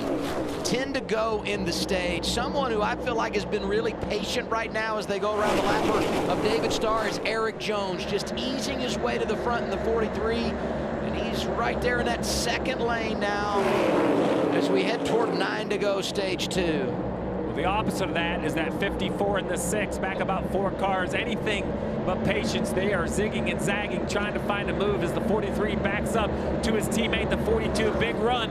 What can the 43 do with it? He's in a bad spot because he can't drive up to the back bumper of the 9. He has to lift out of the gas. And you see the car's not handling really well in traffic when he's really close to the 9 of Chase Elliott. That doesn't allow that inside line to really get organized and do what they need to do to push the 9 clear. The outside line can keep the momentum up, running off the top of the racetrack down the straightaway. And they seem to be the one to prevail more often in clearing the leader.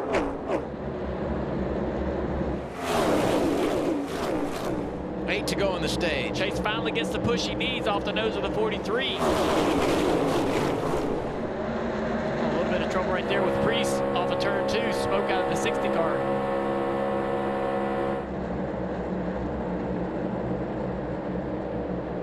Oh, the 9 is way out. 45 also too wide behind. Let's see as this lead accordions back to the pack. If anybody can get any energy, that 3 is helping the 9 a little bit right here with a little draft. Yeah, Chase is trying to get a little bit of help there. 7 going the stage. It's going to be tough to try to block all the momentum from behind. It's going to come, though. This big momentum from the 17 and the 45 down the back straightaway.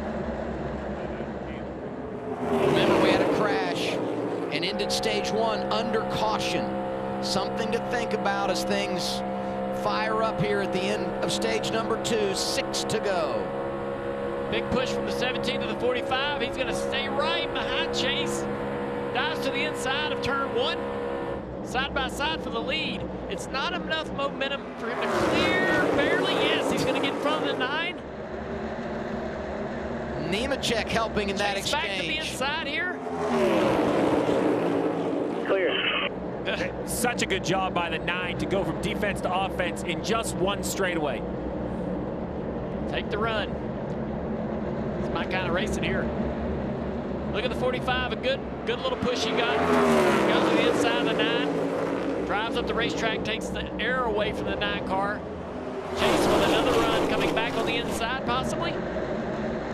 We'll see what he does if he gets a little. Oh, no. Oh, the 17. John Hunter Nemechek gets in the back bumper, the 17. Incredible save by Chris Buescher.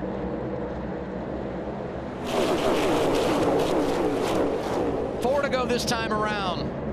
And could that be foreshadowing of what's to come once we put that green and white checkered flag in the air? Looked like there was a little contact with legacy cars there, the 42 and the 43 in the outside. That contact with the 17 was a wreck. Yeah. It just somehow didn't happen. Top 3 cars have all won in the draft. Chase Elliott, Tyler Reddick, Chris Buescher. Here's that look again. You see just contact. 42 times it wrong, catches the left rear of the 17. Big wiggle. Everybody gets straightened up though. 3 to go down the stage. Reddick's trying to time a run, maybe to back up to that 17 and get a big push down the straightaway. Here goes Reddick to the inside of the 9. Chase is trying to slow him down, can't do it. Reddick's going to clear. Now Chase needs to figure out how to put a run together. 2 to go. Bowman's starting to get with it. Pulls up alongside of Buescher. Eric Jones right there as well. Chase has got to back up to this 17 here if he can. Oh, they're all tight right here down the back straightaway. Chase is going to get to the inside. He doesn't have a big run. 45 is going to get to stall him out a little bit, possibly. Stay on his quarter panel. Here we are, 1 lap to go, stage number 2. Anybody's guess who's going to win it? Who you got? Tyler Reddick, Chase Elliott, Chris Buescher, Alex Bowman. They're all right there. Reddick doesn't clear through 1 and 2, side by side down the back straightaway. Big pushes from behind on both lanes. Chris Buescher, the only driver in the top 7 with a stage win this year. Side by side, coming back to the green and white checkered flag. Outside lane, Reddick, inside lane, Chase Elliott. I'm going to say it was a little bit too close to call. Now, we populated Reddick, but I'm not so sure I'm going to give it to him just yet. That was remarkable. Yeah, because points are paid, NASCAR will go to the camera to make sure exactly who won the stage will get the points, and they'll confirm it. I'm not willing to call it. I make the play-by-play. You're going to have to tell me who did it. Either way, first stage win of the year. Doesn't matter who gets it. This is what it's all about. I hope this is how we finish the night. Unbelievable how close at the line. This, my friends, is the new Atlanta.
NASCAR Cup Series racing on TNT is brought to you by Toyota. Let's go places. And by Chewy. For life with pets, there's Chewy with everything. Photo finish to end stage 2. NASCAR going to the camera. High-speed camera, start-finish line. They rule it's Tyler Reddick who wins the stage. And now we do our Chewy top dog. And I'm going right to the finish of the stage. Just remarkable. Yeah, it's unbelievable. This is, I mean, you could tell on that. It's the 45 you mentioned. NASCAR has a high-speed camera on the inside looking back out. They will use to do it, but this place just continues to deliver. The drivers deliver. Reddick off the top. I thought the 9 might have pulled him back with that side draft and got it done, but in the end, it was Reddick for the win. And I wouldn't expect the finish of this race to look any different. Maybe a few more players in the photo. Yeah, I was going to say maybe a 3 wide. I would say that, you know, this race is probably the most mentally taxing because of the decisions the drivers are making lap after lap to take each run, to put their cars where they need to be. Not only do they need, like, so Chase Elliott, right? He gets past and then he immediately goes on the offense. Well, he has to check himself clear, look behind him, see where everybody's at to be able to do all the things he wants to do. And so every driver on this racetrack is just making decision after decision after decision after decision, every foot, every inch of the racetrack. And it's as tough on those guys to do it all night long. And as the whole field will come to pit road with 97 to go, as a crew chief, you have to assume if you want to make an adjustment, now's your chance, because the next stop could be a short fill on fuel or only 2 tires. So this is kind of, I know it seems a long ways out with 97 to go, but this is kind of the last standard style pit stop where I might be able to actually work on the race car. The next time it's kind of all about that efficiency we talked about on the Nav and Know-How at the beginning of the night. That next stop will all be about efficiency. This will be about those final adjustments now that the lights are on. Danielle? Yeah, the last time Buescher came down pit road, guys, he's entering 3rd right here. It was 2 tires, and they waited on fuel. This stop, Scott Graves said 4 tires and fuel, slight air pressure adjustment. Overall, Chris Buescher happy with the car. He's gained 21 points to the cut line so far, guys. Marty? Danielle, you got to wonder what Tyler Reddick and Chase Elliott learned at that dash to the very end of stage 2. What a finish that turned out to be. And Reddick said he wanted no changes on the car. Billy Scott told him we're going to get it full or at least close to it. Man, Chase Elliott has been so aggressive all night long. He said the car is slowly getting better. Let's not make any changes to it. He leaves pit road with the lead of those who came down pit road, Adam. Buescher comes off behind him. Reddick loses 2 positions in the exchange. One more time, we look at the finish to the stage. It's Tyler Reddick by 1/1000th of a second. Final stage coming up.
Getting ready for the final stage at EchoPark Speedway. We get our progressive race recap. Here's Shannon, Jamie, and Parker. Got to tell you, Adam, we have such a great view down here in the middle of the infield. Looking at the fans on this front stretch, you could totally tell when Chase Elliott took the lead, because there was about 90% of the fans were on their feet just waving stuff all around. So awesome. We knew that this race had the potential to be wild, crazy. It has been all that and more. It's been, yeah, chaotic. And I mean, the thing that sticks out to me is when you look at the top 10 from that last stage, 5 of those guys have to win to get in. That puts a lot of pressure on that cut line. The finish of that race, I mean, it looked like Elliott had it, and then Reddick actually ends up getting it. So, yeah, pretty wild. Legacy Motor Club is something else that sticks out to me. Both of those cars being in the top 10. It's going to be an absolutely huge night for Legacy Motor Club. 2 cars in the top 10 at the end of that stage, but both of them were in the top 5 there for a little bit close to the end of the stage. Going to be absolutely massive there, and I love the haymakers that Chase Elliott and Tyler Reddick were throwing there late in that run, because, Shannon, it's so interesting watching this, how aggressive they are, because it's so hard to generate a run here. It's so difficult to get a run to materialize and happen that if you have it, you've got to take it and run with it. And I think that's why you see the aggression that you see, because it's just so hard to get those runs unless you're throwing haymakers at the end like those. Well, you can't imagine it's going to get much more aggressive than what we've already seen. How can it get any more? But it will. Like, when you get down to the end of this, we're going to have probably one of those 3 wide finishes. So, I mean, Atlanta went from, I mean, honestly, this wasn't that great of a track prior to the repave. No. I don't think the drivers wanted the repave.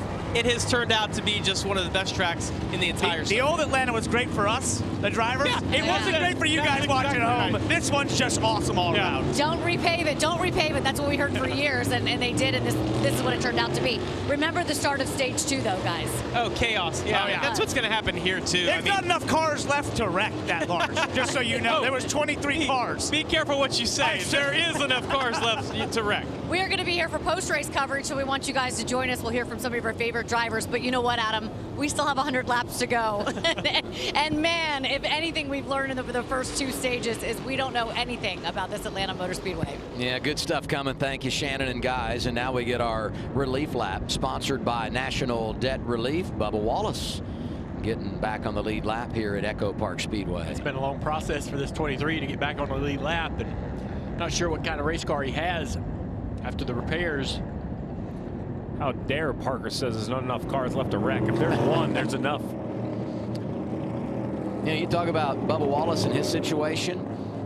Been a yo-yo at the cut line recently. 33 above right now. Every position is a point, so being on the lead lap enormous here for that group.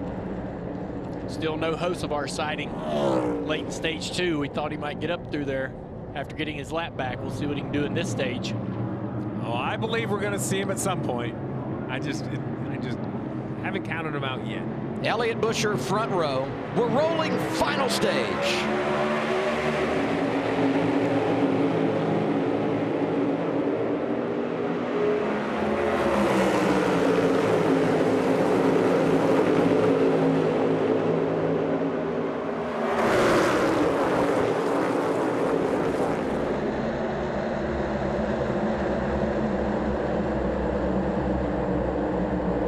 Teammates working together. 48 shoving the 9. Elliott in command.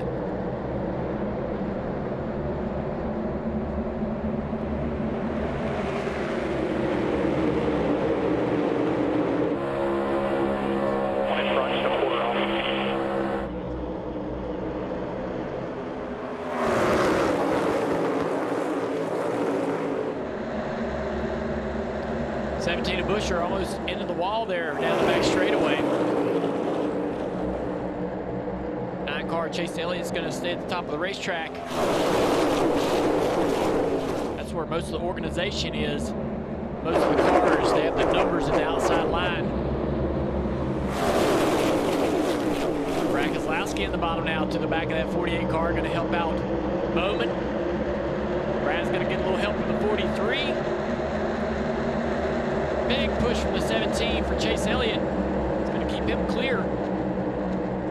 Good thing for the 9, it kept the 17 side by side with the 48. That doesn't allow that 17 to turn left. I think the 9's willing to allow the 48 to get to his inside because he knows the help's coming down the straightaway. Yeah, that's what you want to do if you're the lead car. Probably stay in that outside line. You have a choice between one layer to the other. The outside car can't go anywhere. They have to push you. They're boxed in between the wall and the inside line. If you jump down in front of that 48 and he wants to, he can take you 3 wide, put you in a bad spot. That was a perfect example. Like, I don't know if it was on purpose or by luck, but the 9 had the 17 just boxed into the 48.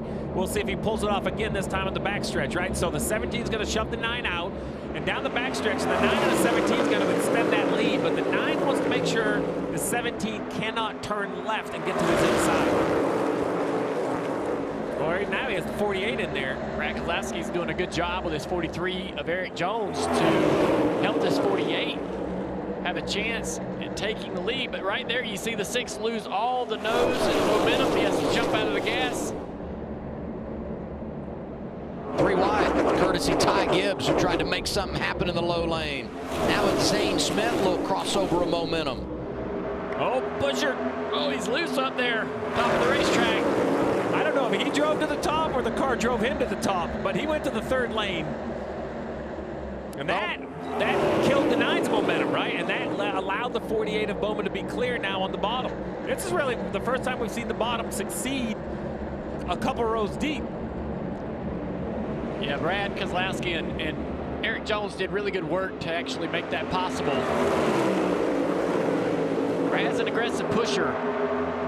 We've seen that in the past at Daytona and Talladega, and now here. I've always heard he's the best. Do you put that vote in? Do you some think? guys would disagree. Okay, let me ask this. Yeah. If you don't get wrecked, do you love the push that you're getting? Yeah, he's going to push you hard, that's for sure. Now he's about to clear this 9 of Chase Elliott. Can he get up in front? He does. Good speed out of this 6-car big crash on the front straightaway. Shane Van Gisbergen going for a ride. Caution is out. Number 6 tonight. Really lucky that wasn't worse. Inside the top 10 when it got away from him, and he really has been strong since the middle portion of stage 2. A lot of time in the top 10. It's got a bent toe link right there on the left rear. It looks like some big damage or some contact to that left rear. I think he also mentioned maybe contact with the wall, possibly off of turn 4, that sent him across the racetrack. Let's take a look. The white car right there on the outside line. Let's see what happens here. Yeah, caught the wall a little bit. 54 was kind of 54 in the middle there. Yeah, a little bit of everything going on right there. The contact with the 54 trying to go 3 wide. Just 3 cars trying to go into a spot where only 2 will fit.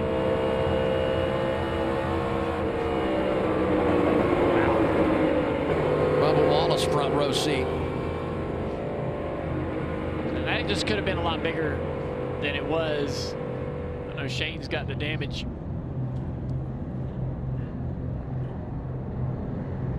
Van Gisbergen won 2 weeks ago in Mexico City, locked himself into the playoffs. And you've got to believe he'll be a threat the next 2 weeks in Chicago and in wine country out in Sonoma, California. So it's an awkward time for a caution. 22 cars on the lead lap. You know, we said they could run, you know, mid-70s. I've heard some crew chiefs say maybe we could stretch it to 80 if we were riding around. So under green, you're for sure outside the fuel window, but big capital exclamation point. But what could happen? If you think we're going to get a rash of yellows, you pit right here as they try to get the left side up on the gas. You know, with 84 laps to go, you pit and you're just done pitting, and you hope your driver can keep the track position. The anxiety as a crew chief is that with a reduced field, will we continue to get yellows and get enough yellow flags? Alan, what are you hearing on Brad Keselowski in the 6?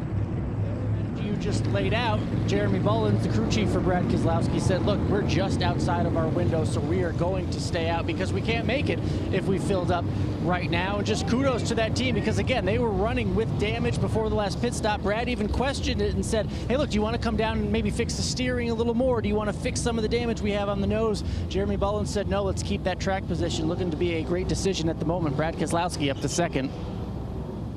Let's go Justin Haley audio here, Team 7.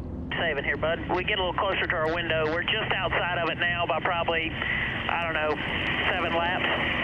So just be on your toes. Be a last-minute call here. So you heard of it, just outside the window. You know, the question is, I mean, if it was a full field, I think you'd see more gambles and people would come to pit road. I think this is where the reduced field is changing it, and just like that, you see Buescher come to pit. So there you go, split decision at the front of the field. Buescher, Jones, this is it.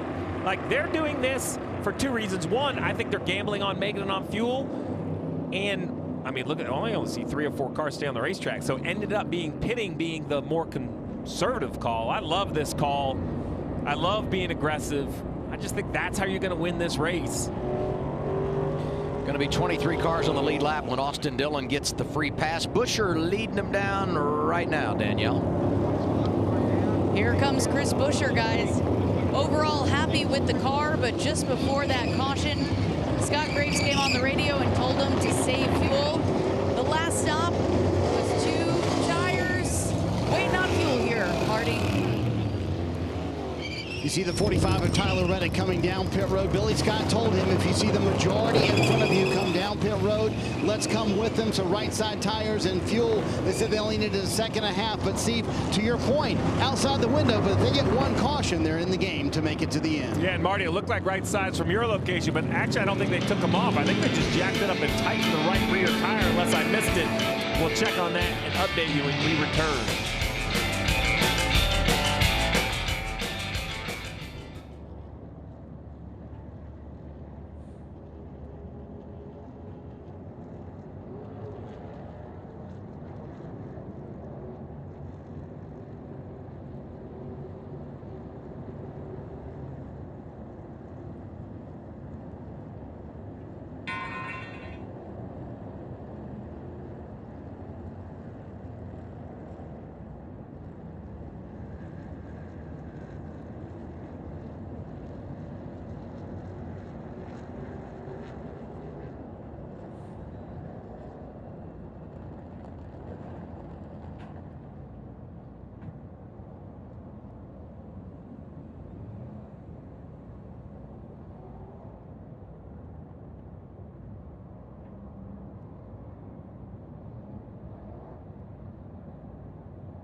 Getting ready for the restart here at EchoPark Speedway. Now we do our Credit One Bank ones to watch. Dale, I know who you're going with. Yeah, the guy that's going to win the bracket challenge for me, Chris Buescher.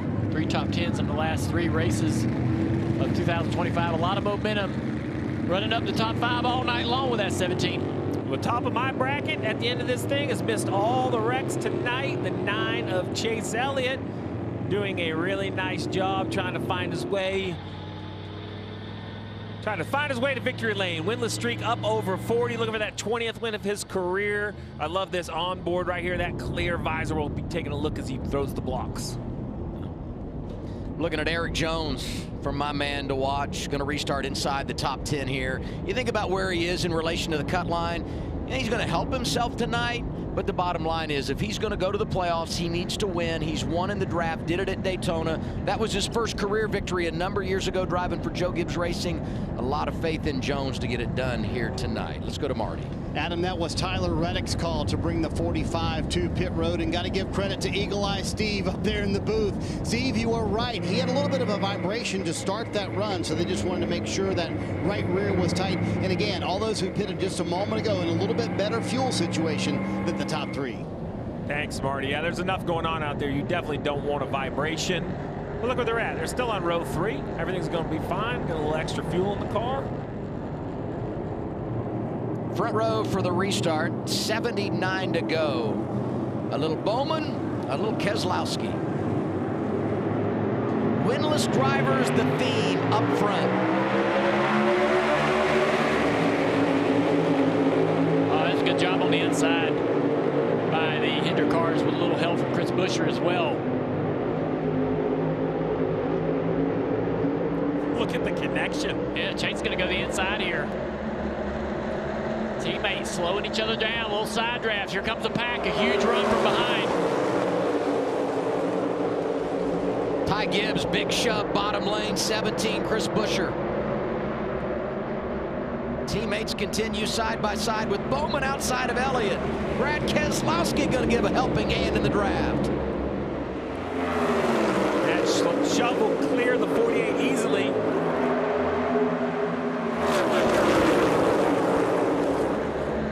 Just a little bit too far out front, but Brad is equally gapped to third place, so no run coming from behind just yet to the 48. They start to close up on the back bumper of that 6. The 48's got to get ready.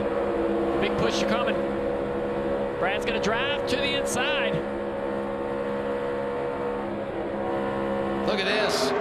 Brad Keselowski digging in, driving to the inside. Good battle out front. And Reddick helping out the 6. Yeah, Reddick's got to push the 6 clear on the inside. Brad drives up the racetrack.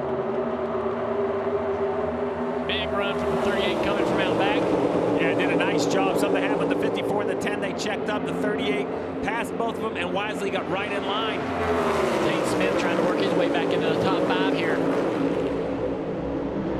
Going to be the second time in 3 weeks we get a driver from outside the top 30 in points win his way to the playoffs. Shane Van Gisbergen did it. And now Brad Keselowski leading as we get on the our right side, try to keep it rolling 7th caution of the night. Yeah, Bubba Wallace just got back on the lead lap. He's running 12th.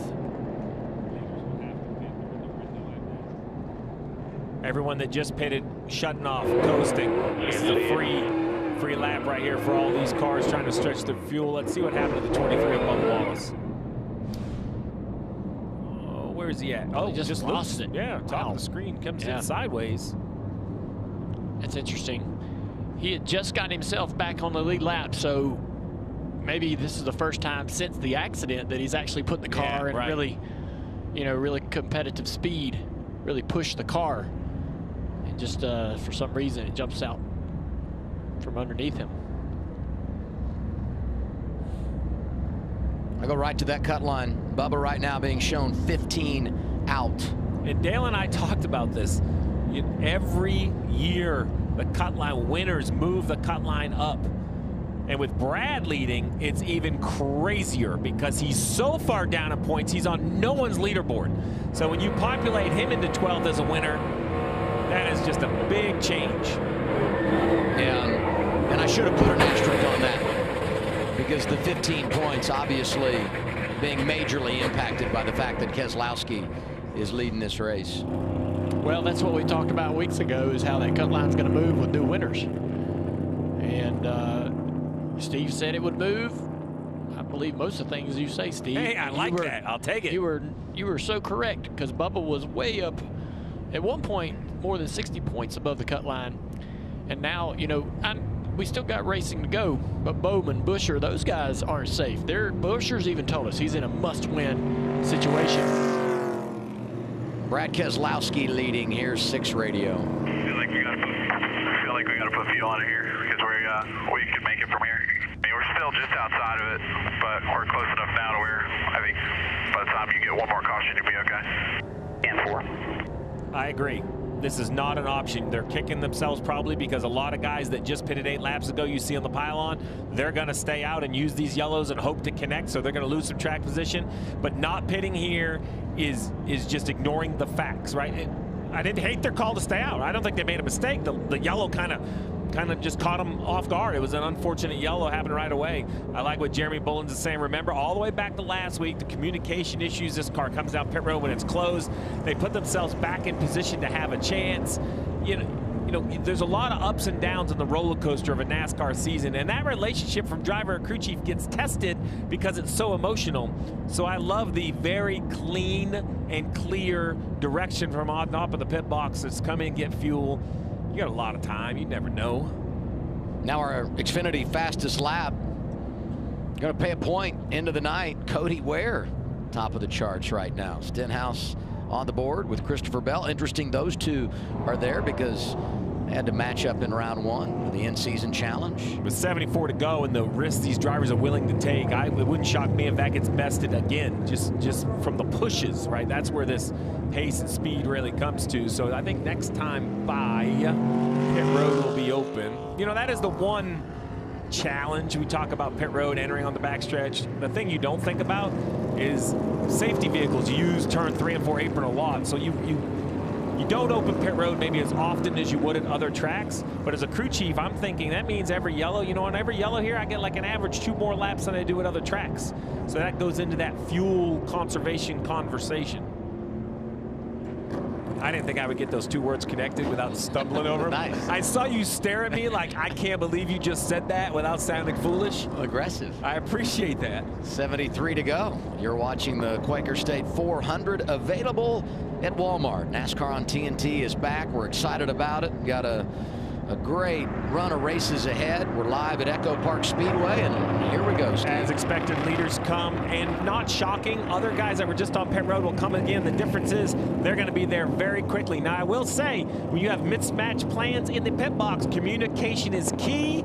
You don't want to run into each other with someone entering while somebody else is leaving. Danielle, Alex Bowman in the 48, heading to you. Alex Bowman has led 25 laps tonight. He's coming up on the 1-year mark, Stevie. Since his last win at the Chicago Street Course, he's certainly putting himself in position tonight. Entering the pit second, just behind Brad Keselowski. He's going to pull off here. Let's see what the call is. Ally 48 group over the wall, taking right sides only, guys. Let's send it to Alan. Brad Keselowski needs 2.5 seconds of fuel. That's 5 gallons according to the team, and he was told to go like hell once he gets that fuel, Marty Snyder. Alan, Billy Scott admitted, I'm really on the fence about this one, but Tyler Reddick does come to pit road, kind of made the call on his own again. He'll win the race off pit road too because they pitted the last time, didn't need as long of a stop as everyone else did. Reddick gets out first, but the RFK cars come out behind him. They've been strong lately. Big restart when we return to EchoPark Speedway.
NASCAR on TNT live in Hampton, Georgia on this Saturday night. EchoPark Speedway, the scene for round 18 in the Cup Series. EchoPark specializing in pre-owned vehicle sales. They've done a great job with this racetrack, and the place looks outstanding. Big restart coming here, 70 to go. Big penalty on pit road. Tyler Reddick going to have to come from deep in the field. Haley and Gibbs as we roll once again, and they're head-to-head in their opening round matchup. Does it get any better than this when you talk about the in-season challenge?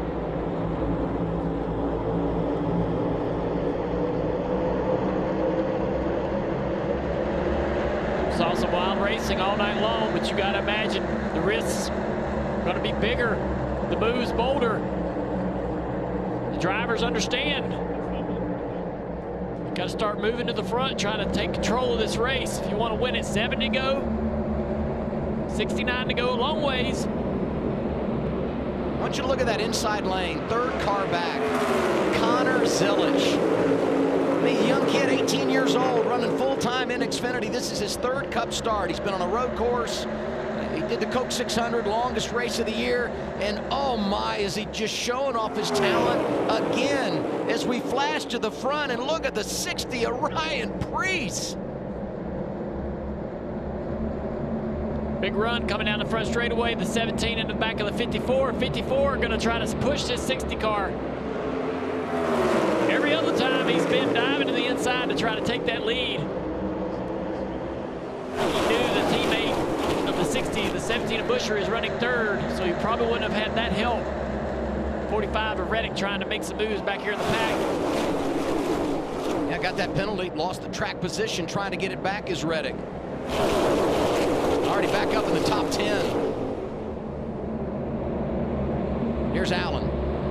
Outside infield care with Denny Hamlin. That wreck was a long time ago, but the team tried to do everything they could to get back out there, get a few extra points. Let's talk about the wreck, though. You were at the front of it. What happened? All of us were in the top line, pushing off turn 2, and some zigged, some zagged, most crashed. So I don't know. I was on the bumper of the 42. He was on the bumper of somebody else in front of him, and we all just kind of, you know, Speedway pushing, zigging and zagging, and we all crashed. So just part of it, and now we go watch the rest of the race. All right, Denny Hamlin out much earlier, but Marty? Alan, Adam touched on it. Tyler Reddick got a penalty on the last stop for too many boxes on entry to his pit stall. He restarted 16th, trying to make his way up through the field for Tyler Reddick. Oh, we got a crash in turn 4. One car spun around backwards. Caution number 8, Eric Jones. It's like everybody, for the most part, was able to get out of that unscathed. Just saw Eric sideways, broadside in front of the field. Doesn't look like he made contact with the wall. That was earlier damage. Those tires still have the letters on them. you gotta start being specific on what damage. Yep. So watch that 43 car back there. He just gets a little bit loose right there in front of Connor Zilich. Everybody, for the most part, is going to get through okay. Great job by the field.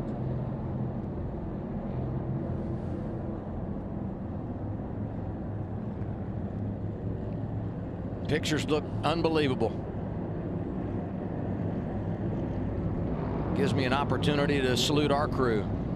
Behind the scenes, doing an outstanding job with these long days here in Atlanta. Hot, humid, battling the elements. Long days and nights, but everybody keeping us where we need to be and putting on an outstanding show for us here tonight. I'll give you a little tip of the hat. I was sitting in my hotel room watching you last night on that very long delayed Xfinity race. Nice job. I was not fishing for that, by the way. I know, that's okay, that's okay. Kyle Busch right there in 15th was up there with you. Stuck you there the whole night.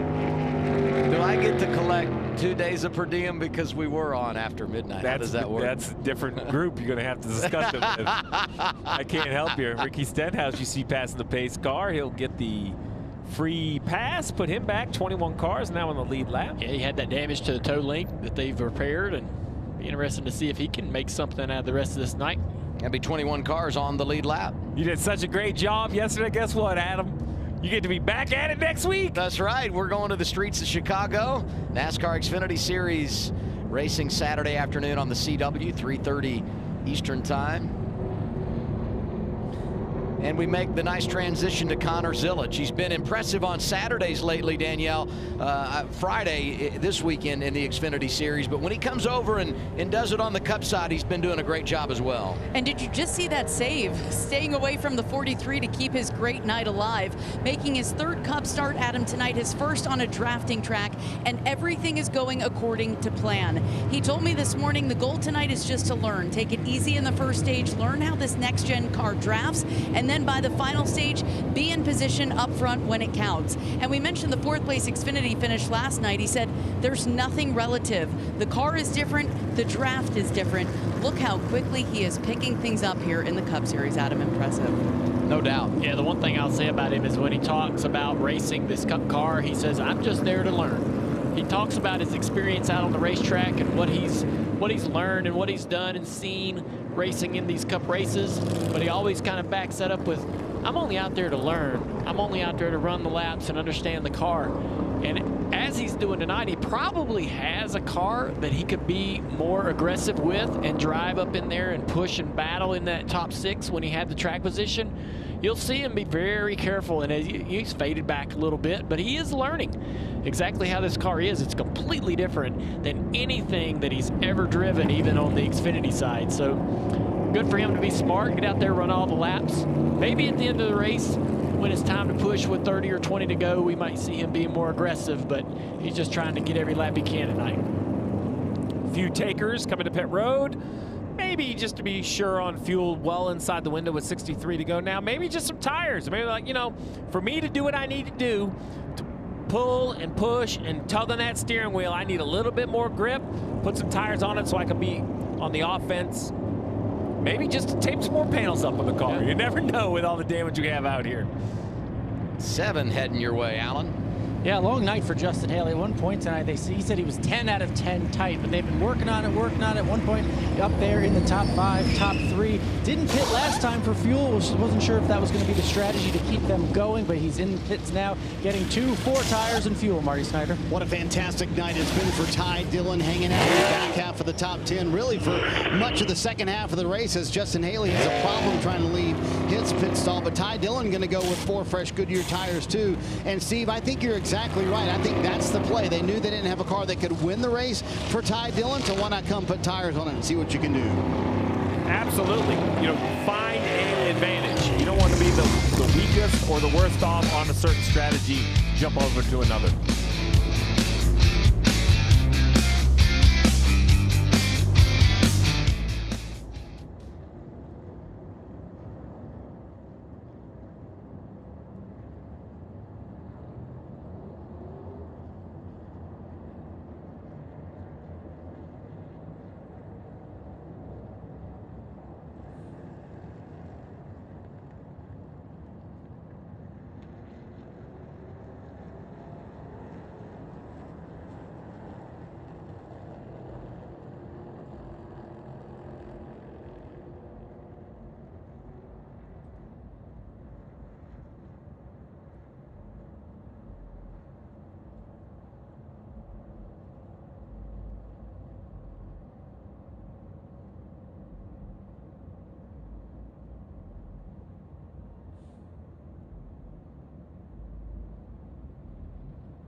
start, 60 to go. I love the mix. Got some standard players at the front. Priest is now up there. We got Hocevar back there, Zillage, Cody Ware, all kinds of players. Chase Elliott's going to jump in front of that outside line. Right, Priest thinking differently there. Brad Keselowski second. Look at the RFK cars performing late again. All three of them inside the top 4.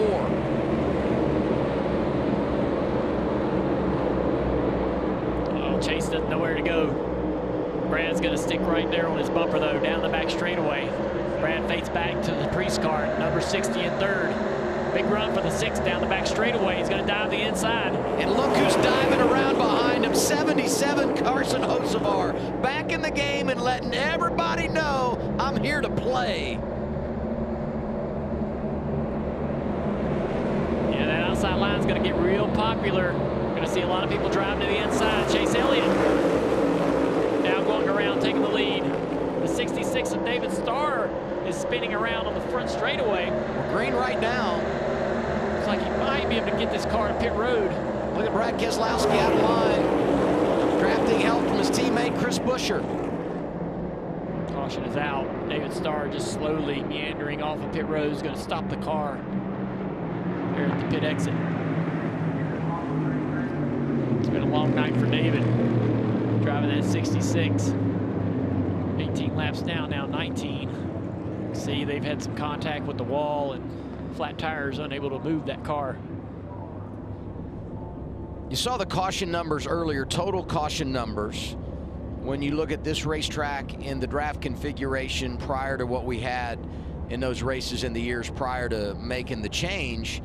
But right now we're at 9 cautions on the night, and that's right at the average of what we've seen per race since we started drafting here in 2022. Yeah, they talked about how their cars weren't driving well at the start of the race, and I think that's been a big factor in why we've seen so many accidents tonight. It's not so much the closed quarter sort of bumper-to-bumper, side-by-side racing. It's really these cars are uncomfortable. Not only do we have sort of the super speedway style crashing, right, but we also have cars just losing control all on their own.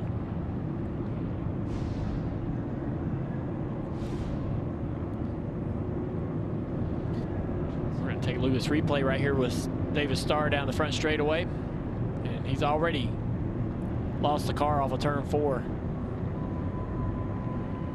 That's the last thing you want to do. You're way off the pace, 18 laps down. Now you've wrecked the car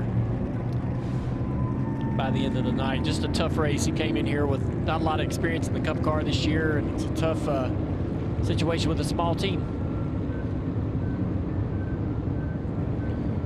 We'll reset the running order when we come back. Under caution, 56 laps remaining at EchoPark Speedway.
Restart will come with 53 to go. Doing the choose here. Chase Elliott goes inside. Brad Keselowski outside. Ty Gibbs back in the top 4 here. Going to be lined up on the inside. He was really aggressive when he had that track position a bit earlier in the race. Everyone inside the top 10 for the restart winless in 2025. And now our true green flag moment of the night. And one of the earlier wrecks that we had where the 20 of Christopher Bell gets loose, gets himself turned around, just took out a couple of heavy hitters early in the race. 12 of Blaney, who's always been strong in Atlanta.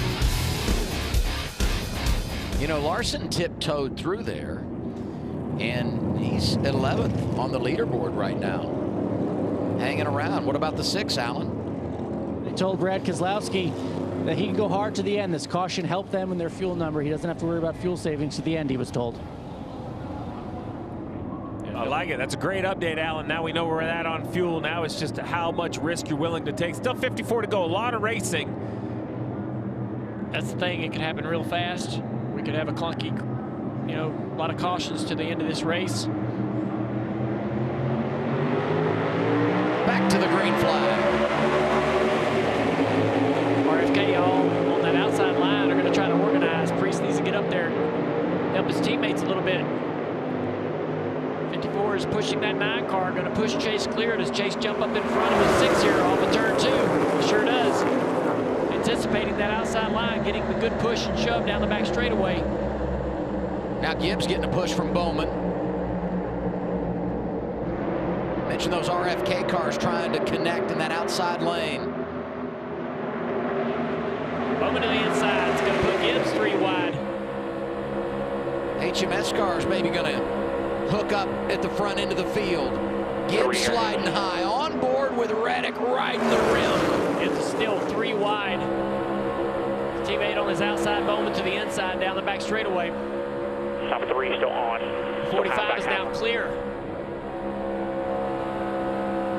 Reddick's going to drive down underneath the 60 here, trying to get to the quarter panel, can't do it. Lose a little momentum down the front straightaway. A lot of bouncing around up in front of him, jockeying for position. Reddick gets a big push from his teammate, the 54 Gibbs. It drives him to the outside of the 60. Even 60 still their door. Now to the back bumper of the 9 car. Chase Elliott's going to stay up here and hopefully get some help. He's pushed to the outside of Busher now for 2nd. That's the hole that Reddick wants to fill. Get to the outside of this 17 to the right rear quarter panel before the 17 can get back in line. I think the outside's the lane you want to be in. Oh yeah, here you go. Shove the 9 down in the corner. Stay close enough that the 17 can't fill it in. I love the top. I know the bottom looks like they're inching forward, but I think the top is the safer lane to be in because of this. These guys move left and block left. Zane Smith said his name a lot tonight. 38 back there behind Alex Bowman.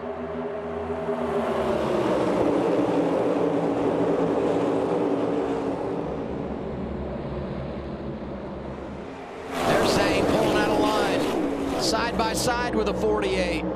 Oh, the 48's going to drag you back though with the side draft, and that's a bad spot to be in off of turn 2. No momentum, no help.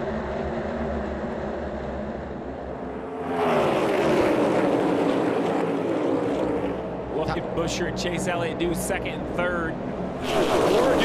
Or are they comfortable here? Do they want to click some laps off out of the mess, be a little patient, try to get inside 20 to go before you start batting? They haven't been patient all night, so I don't know why I'm suggesting they may do that now, but we'll see.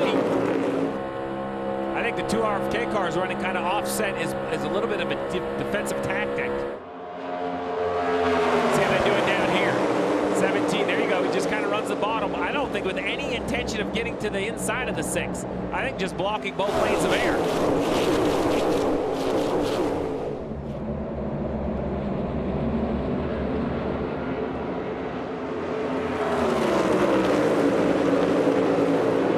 It's kind of like the 6 knows the 17 is going to go down. He shuts the air off to the 9, and they're doing like a little bit of a left to right accordion, doing a really nice job. 45 of Reddick to the inside of Chase Elliott. Going to put him on the inside of the 17 off of turn 4. When Chase backed up at the 54, either on purpose or by chance, he should have an offensive run here coming the other direction. There you go. Onboard camera shows it. Chase Elliott sneaking through, trying to slide up in front of Busher for second. Can't do it. Almost had it. Still 2 by 2. 45. He's going to push his 9 car down into the corner. Still even with the 7.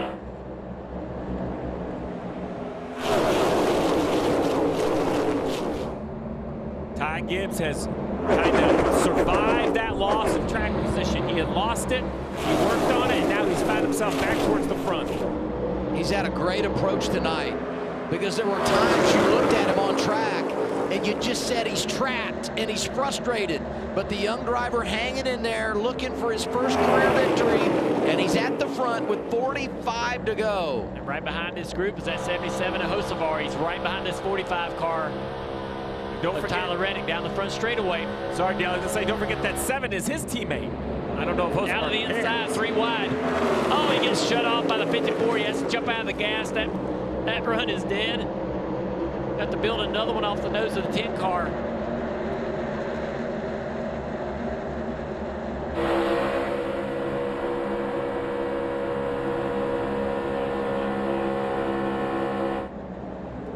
You'll see them on the straightaways get really tight when they're side by side. You're trying to slow down that car with the side draft.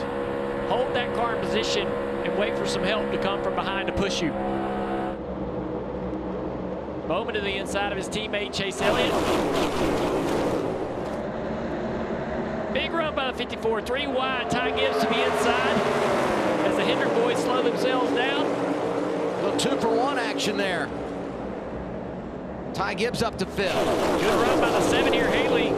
He came in, got some gas, got some tires, and he's drove that car on those new tires all the way up into the top 3. I knew you were going to get your shot in there. I do agree, those new tires are looking good. Yeah, that reminds me, last year, Blaney has a late spin. They come in, they put tires on, and he was able to drive back up and be a contender. We talk about Haley, now he slides in the wrong direction. Reddick taking advantage. I think the question of if you change tires comes down to how many laps to go. I don't think you can do it with 5 or 8 to go. If you have 20 or so, maybe you could argue that you have to have them. Yeah, I think so. Look at Reddick right there. That was a nice move. Higher by half, We higher. have a bit of a mix between like the new Atlanta and the old Atlanta where tires can give you some offense. This is where the new tires are going to matter. The 7 going to run right to the bottom, keep it wide open, tug the wheel into it. Now, it didn't work. He didn't clear the 45, but he had good confidence to drive down there. 45 car, Reddick takes the spot back, and Kyle Larson gets loose, almost wrecks. Wall saves him. He's had trouble with that car since early in the race, being involved in one of the earlier wrecks.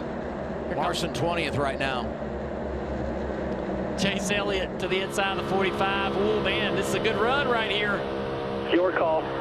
What does he do with it? Can he get up in front of that 17? He does. Into second place, Chase Elliott. Now Busher back to the inside. What a squeeze. Oh, contact right there. Busher and Chase Elliott make some pretty sizable contact. That's at least 2 or 3 times tonight that Busher has been compromised. Look at the door mark and somehow hangs on to it. To push you. That 9 car's got a nice little door mark right at the number on the left side from that 17. That was a pretty hard hit. That speaks to what we're seeing here tonight. I like it. This is fun to watch.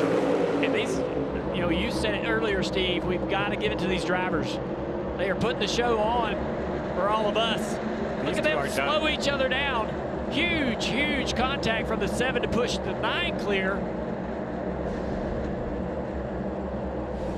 This is the 9 sliding in front of the 17, and it was inches. The 17 turns left. The 9 runs him down, and then to the side, I don't know. Bam. That was a wow contact. Oh, front row seat right here, Dale. Yeah, that's like totally bending contact right there. How did they do that? Oh, how did they not wreck? up top. They're good. To the outside of the 6, the 9. I think this is going to be the move for the lead. He's got to the right rear. He's got help with the 7. 17's got to come push Brad, his teammate, lined up top. Big run by the 17. Both have good pushes. Chevy versus Ford in the draft. Justin Haley helping Chase Elliott. Chris Buescher helping the boss man, Brad Keselowski. Buescher is clear of the 7. He doesn't take the bait. Bowman out of line. Oh, when he gets tight on corner entry, chases it up. Buescher wanted to help his teammate, Brad Keselowski, his owner. Want to stay in that bottom lane. What does he do? He's back down to help the 6. He's going to sacrifice himself a little bit right here, because he's not going to clear the 9. He does help the 6 stay clear, but now Buescher's got some work to do by himself down there on the inside. Ty Dillon getting aggressive in the 10. Was fourth in line in the bottom lane, and now here he comes. Showing something for Team Collie. Still covered underneath.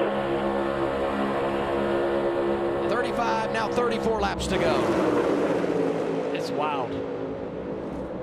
I don't know if it can happen for 34 more laps, right? There's just so many opportunities right there. There's contact. There it is. The 7's around. Haley, big slide.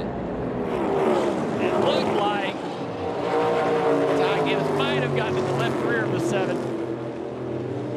There were 3 wide. To me. Right rear tire's flat. You barely touched the rear. All good. Ryan Sparks on the radio, coaching his driver. He's trying to get it there. These cars are run so low, they sit on the wear block. Let's see what happens. Oh, the 10 gets loose on the inside there and just has to correct up the racetrack into the 7. I did an amazing job by the 7 not to overcorrect to the right. I mean, that car tank slapped and he turned right, and they thought it was going to go into the outside wall. Watch this correction, right? He gets caught. It goes left right here, then right. Watch this move. Boom. I'm shocked that thing didn't spin back to the right. Really nice work by the drivers in the 7.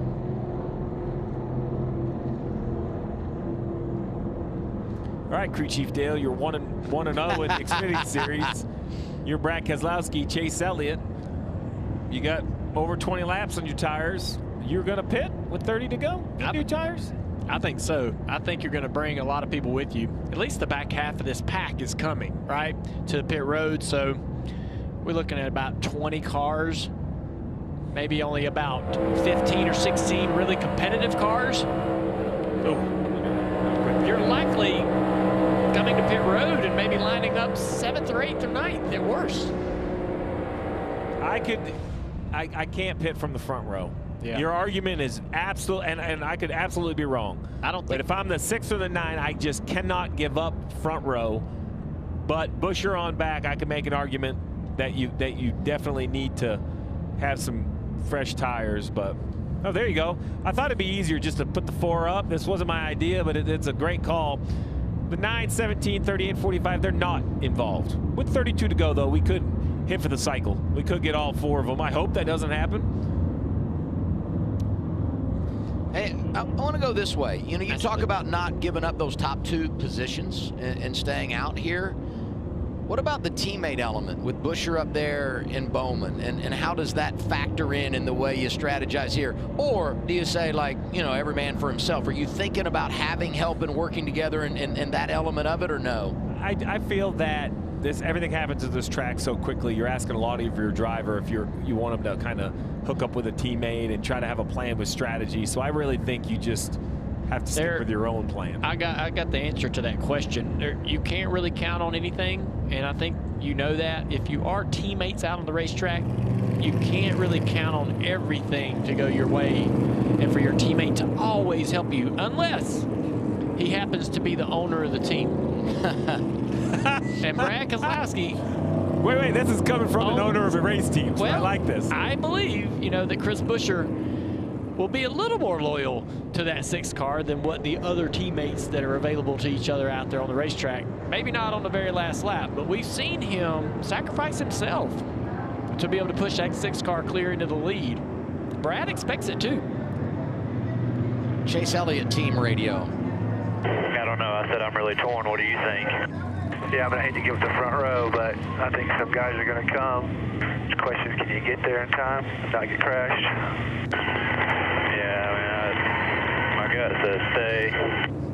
Oh. Yeah, me too. Yes, sir.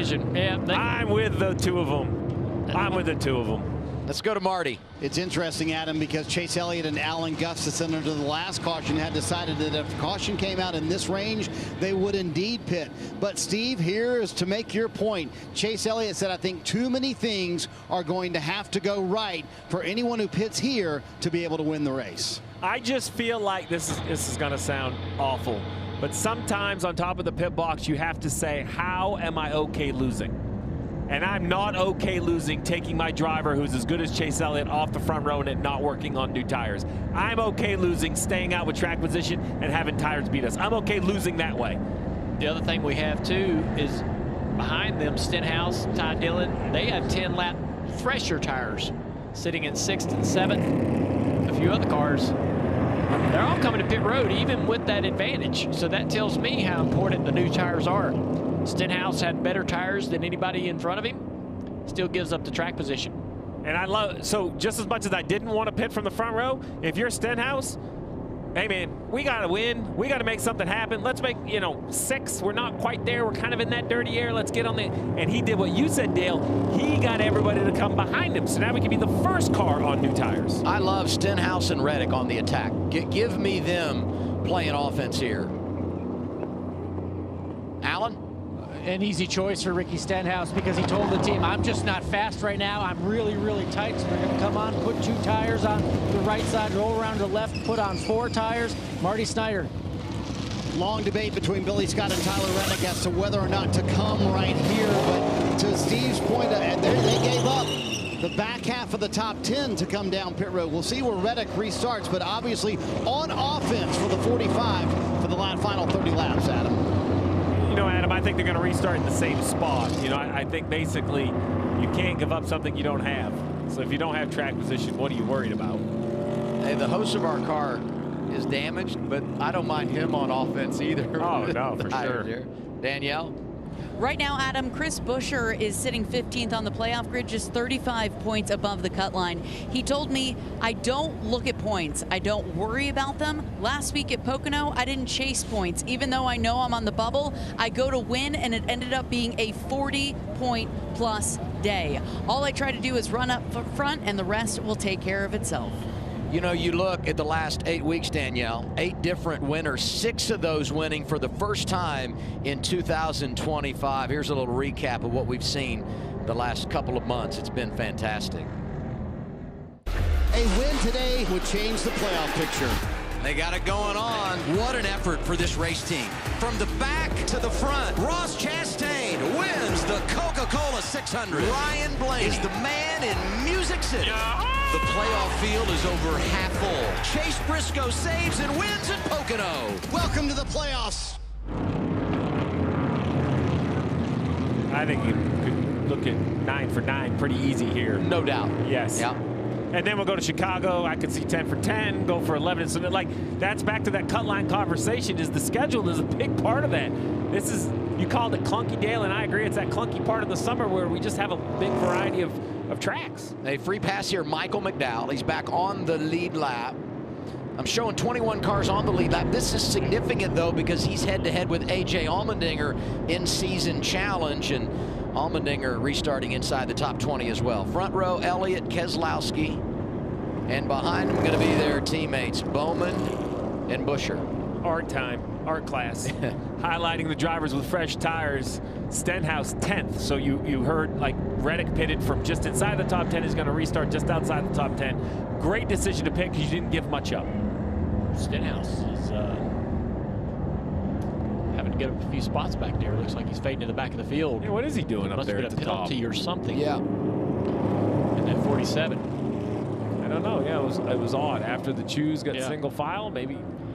The one thing that you don't want if you're one of those cars is cautions, right? You want the opportunity for the race to be green, to be able to utilize the new tires, to be able to make the moves you need to make to get toward the front. Caution laps are going to eat away at these 29 laps to go here really quickly.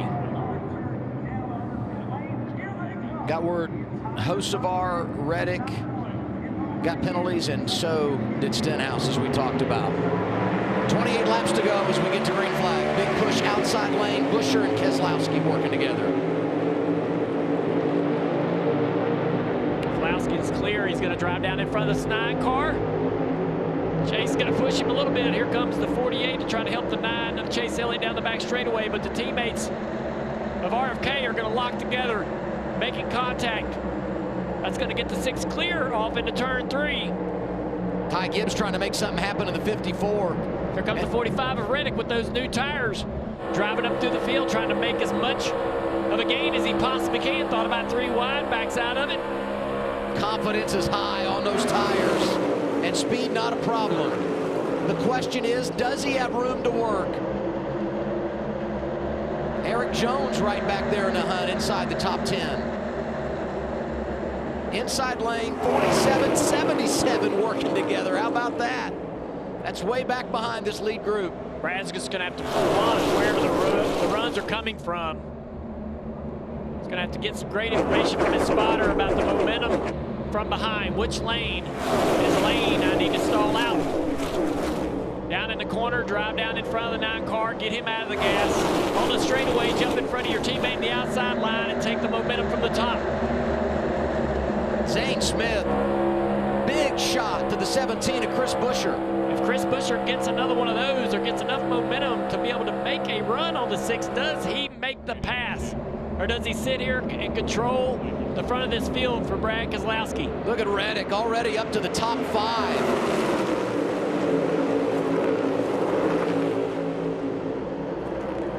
That is such a tough position for Buscher to be in, where he's kind of required almost to help his teammate to a certain degree. We just don't know when. He may break away from that. Chase Elliott shuffled back to 6th, racing Ty Gibbs for position. Wonder if he was got them tires now. Kind of mired back there in that dirty air with them older tires, and now the new tires are starting to race up through there. The 77 of Hocevar. You're absolutely right, right? Like the 45 got tires and got that track position, makes everything harder for the 9. He's definitely at a huge disadvantage now that he's lost that track position. Gibbs pushing Zane Smith. 38 making a jump, slides into line behind Keselowski. 45 got tight right there, had to jump out of the gas. He gets saved by the 9 of Chase Elliott. 45 now with the momentum off of the nose of that 9, down to the inside here. He's clear in front of the 17, up into 3rd place. I won't say he's making it look easy, but boy, he's just driving right through there. Zane Smith out of line. Hey, he's going to possibly clear the 6 here. They're driving him up in front. Spotter says go ahead, take the lane. Zane Smith to the lead, 22 laps to go.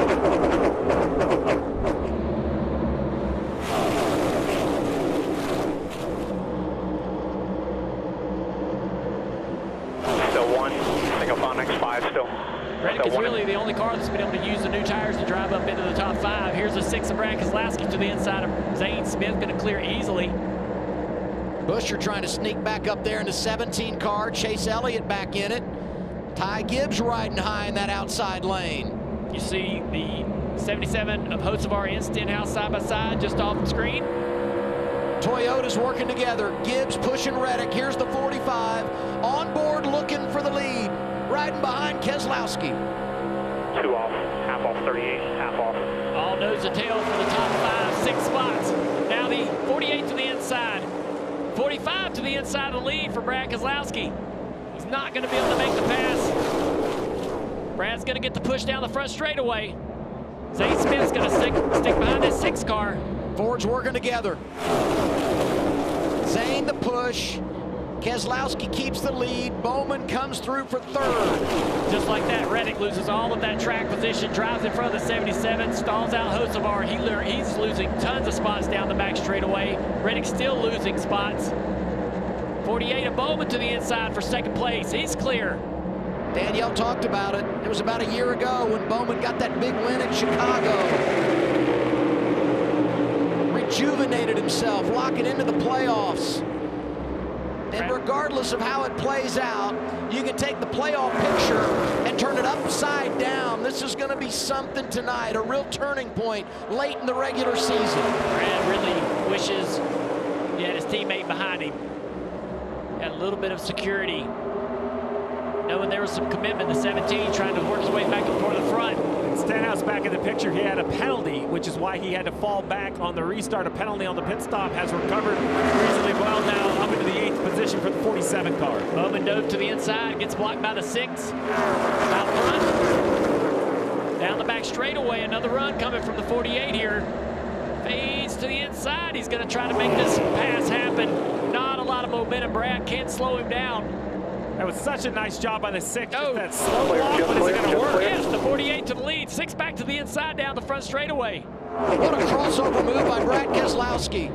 17 to go. And he's clear. And he prevents another crossover from the 48 of Bowman. And here comes Stenhouse. That red 47 just keeps flashing.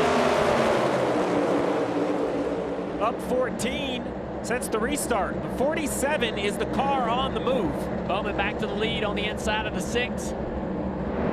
No run from Brad. No. 48's clear in the lead.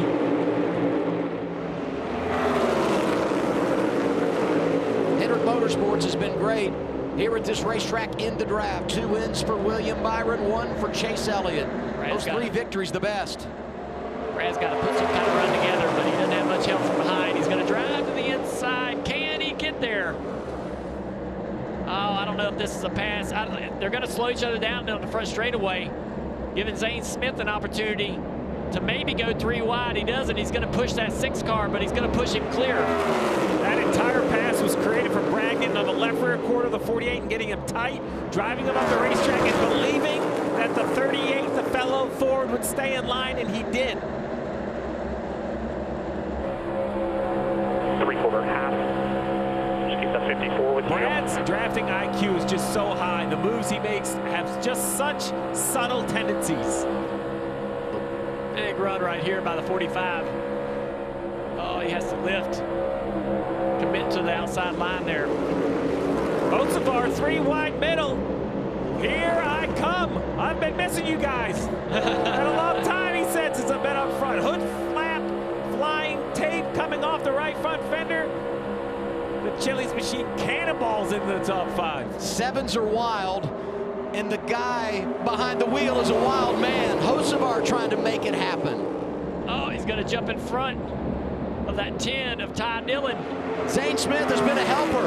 Now the 38 helps himself to the lead. He takes over the top spot. 13 to go as Bowman and Brad go for it, second side by side.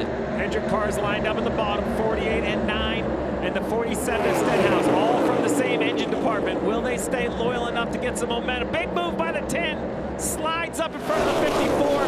Takes Ty Gibbs. All that work, all that patience erased. Look at Bowman. Drives to the backside of Zane Smith. Trying to push him out there and then drive around him. Brad looking high. Zane's going to hang on that quarter panel, though, and stay on the outside of the 48.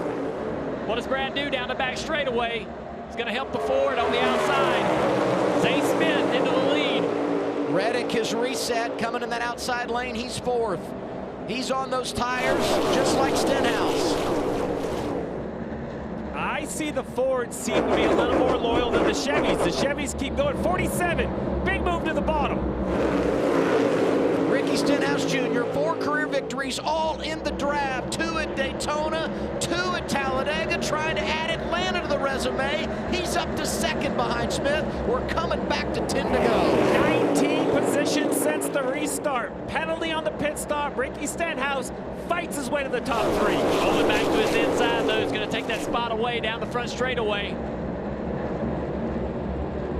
I think the bow ties need to kind of figure out, are we fighting amongst each other, or are we trying to line up? The Fords do seem to stick together a little bit more. Here's Bowman. Out of line. Brad Keselowski had fallen to 4th, and now he's trying to make it happen inside lane. On board Reddick, a shove. And half a lane lower behind. Stenhouse trying to side draft the 6 car down the front straightaway is going to do it. Brad's going to drive right back in behind him there, get back in line. Bowman's still out front. Zane Smith second.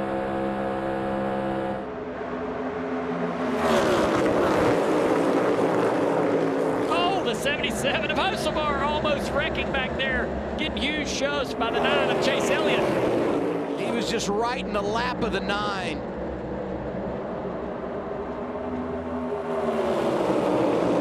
Bowman, Smith, Stenhouse across the line, 8 to go. Things have calmed down just a little bit up front. Down to the inside, the 38. Zane Smith is going to be able to clear this 48. Spotter says, take what you need. Up the racetrack he goes. I ask, do you want to lead coming to the white flag? I just don't know if you can hold the lead. Going back to the inside. There's not a lot of momentum here. The 38's going to try to stay there. He's going to be able to do it. They'll be side by side. What does the 47 do? Huge run by the 47 right here. 3 wide. Stenhouse going for the lead. Stenhouse said, give me some. Here he comes, driving through. Brad Keselowski coming with him. 7 to go.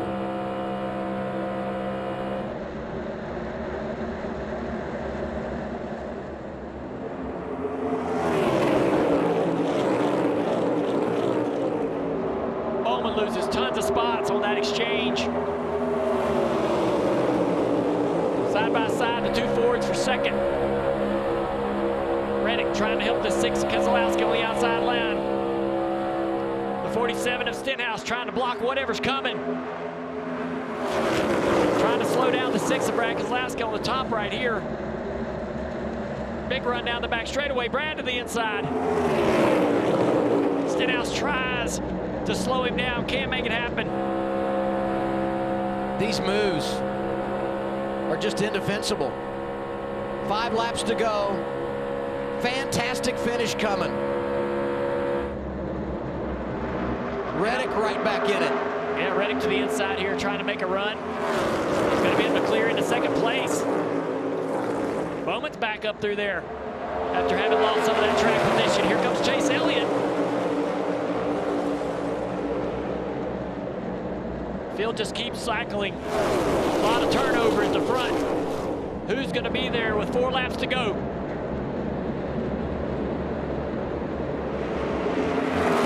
That was it. That was like the last time out. Single file down the front stretch to catch your breath. That photo finish to end stage 2. Big run for Reddick down the back straightaway. Oh man, that was an opportunity possibly to go the inside. He stays behind the 6. Bowman on the inside looking for help. Here comes the 9 to the inside, 3 wide on Bowman, his teammate. 3 laps to go. Keselowski out front, Tyler Reddick behind him. Well, the 9's going to get to the quarter panel of the 45. He's got to get help from the 48. That move for Chase will take him all the way to second. Yeah, that timed out really good for Chase. Brad has 2 rows to block. Drives down in front of the 9. In the corner, back to the top of the racetrack in front of the 45 on the front straightaway. Big run for Reddick. Reddick did not go to the inside. That was an opportunity. He clears the 6 into turn 1 if he does that. 2 laps to go. And remember, you want to have the lead on the final lap because if the caution comes out after the white, the race is over. Cover the 9, staying up. Chase Elliott, the 9, with the big momentum around the top of the racetrack. Coming to the white flag, the Hinder cars line up. Huge run coming. Brad Keselowski leading, 1 lap to go. Sponsored by Credit One Bank. Caution comes out now. It's over. Here's Chase Elliott to the inside. He's going to clear into the lead. Bowman dare not push that 6 car into the lead past the 9. Chase Elliott out front, side by side for second. Chase Elliott trying to bring it back. What a victory this will be. Home track winner, Chase Elliott delivers at Atlanta. Awesome job, man. Awesome. Thank you guys so much. Awesome job, buddy. Awesome.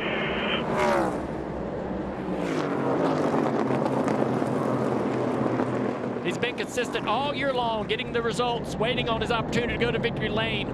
Stayed out on them old tires. Didn't look like that was the call because they lost the track position.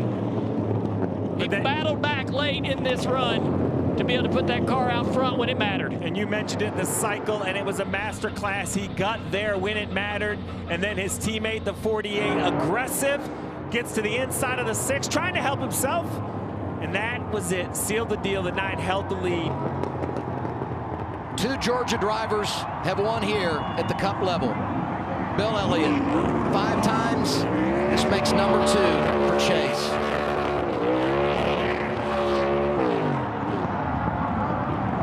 And he had a huge advantage over the cut line.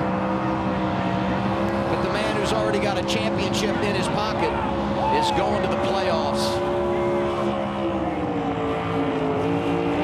Chase Elliott gets it done.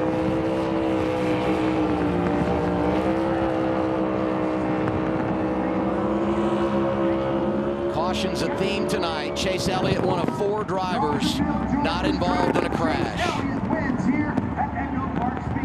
And that paint scheme designed by 11-year-old Raylan Mills, a patient at Children's Healthcare of Atlanta.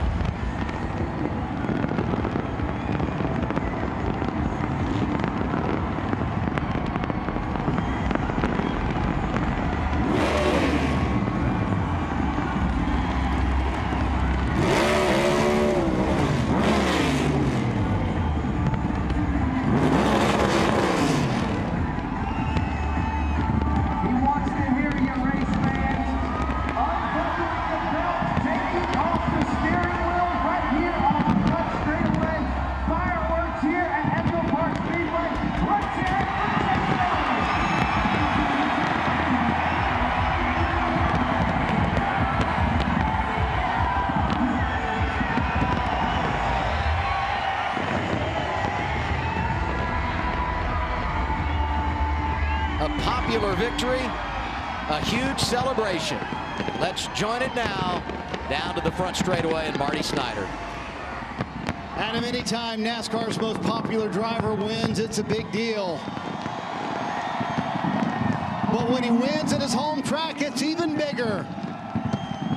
How about that, Georgia race fans? What a drive for Chase Elliott. So aggressive all night long. In fact, we joked we called him Mr. 3 Wide tonight. Was willing to do anything it took to get up front.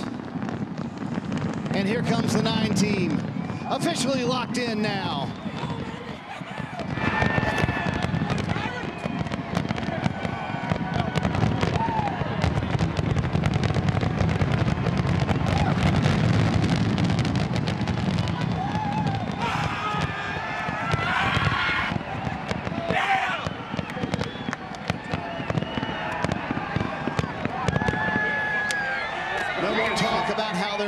Consistent, getting solid finishes. Chase Elliott delivers at his home racetrack.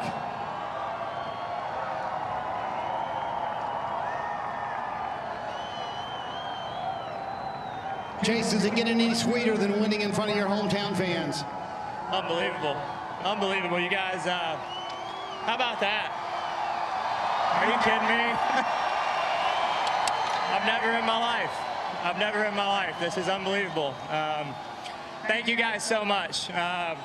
Hey, you know, just what a special car. And just a huge thanks to Napa Auto Parts and everything they do for me and to benefit Children's Healthcare of Atlanta. Raylan Mills designed a fast Napa Chevrolet tonight, so it was a lot of fun.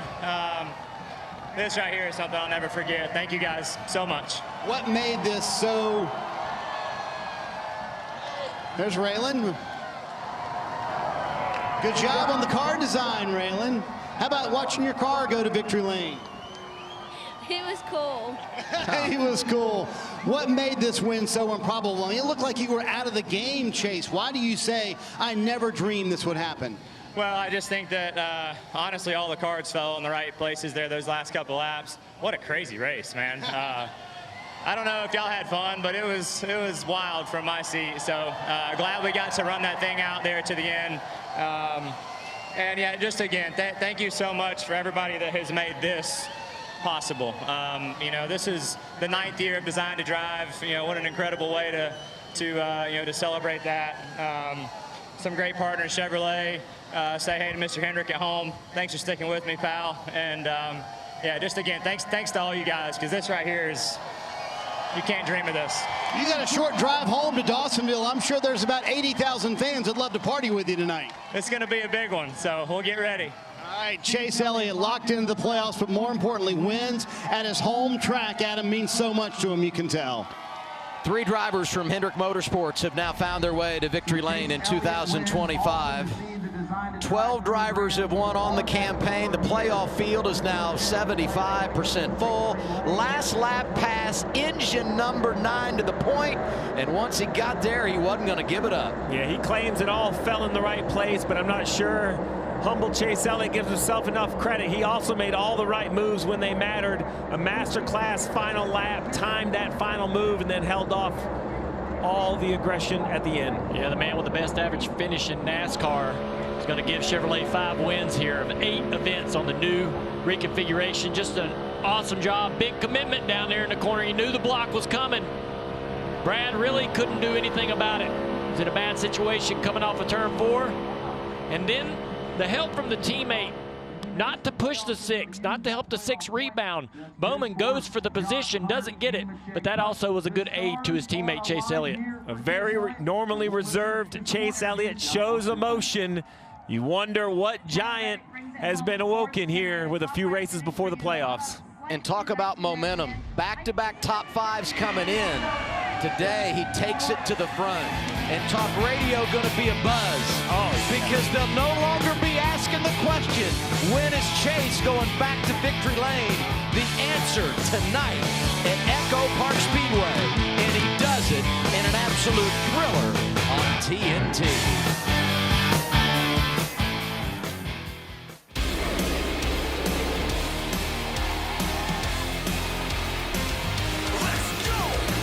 The ones at the top of the mountain climbed all the way up and never looked down. If the road was rough, we might not have found it. The blood and some guts and thousands of hours. We welcome you now to our arena. If you don't know right now, it's hard to beat us. You can tell by our demeanor how hard we leaning. You will remember when you see it in lights. We are the champions. We are the champions. We will fight through the pain. We'll be legends tonight. We are the champions. We are the champions.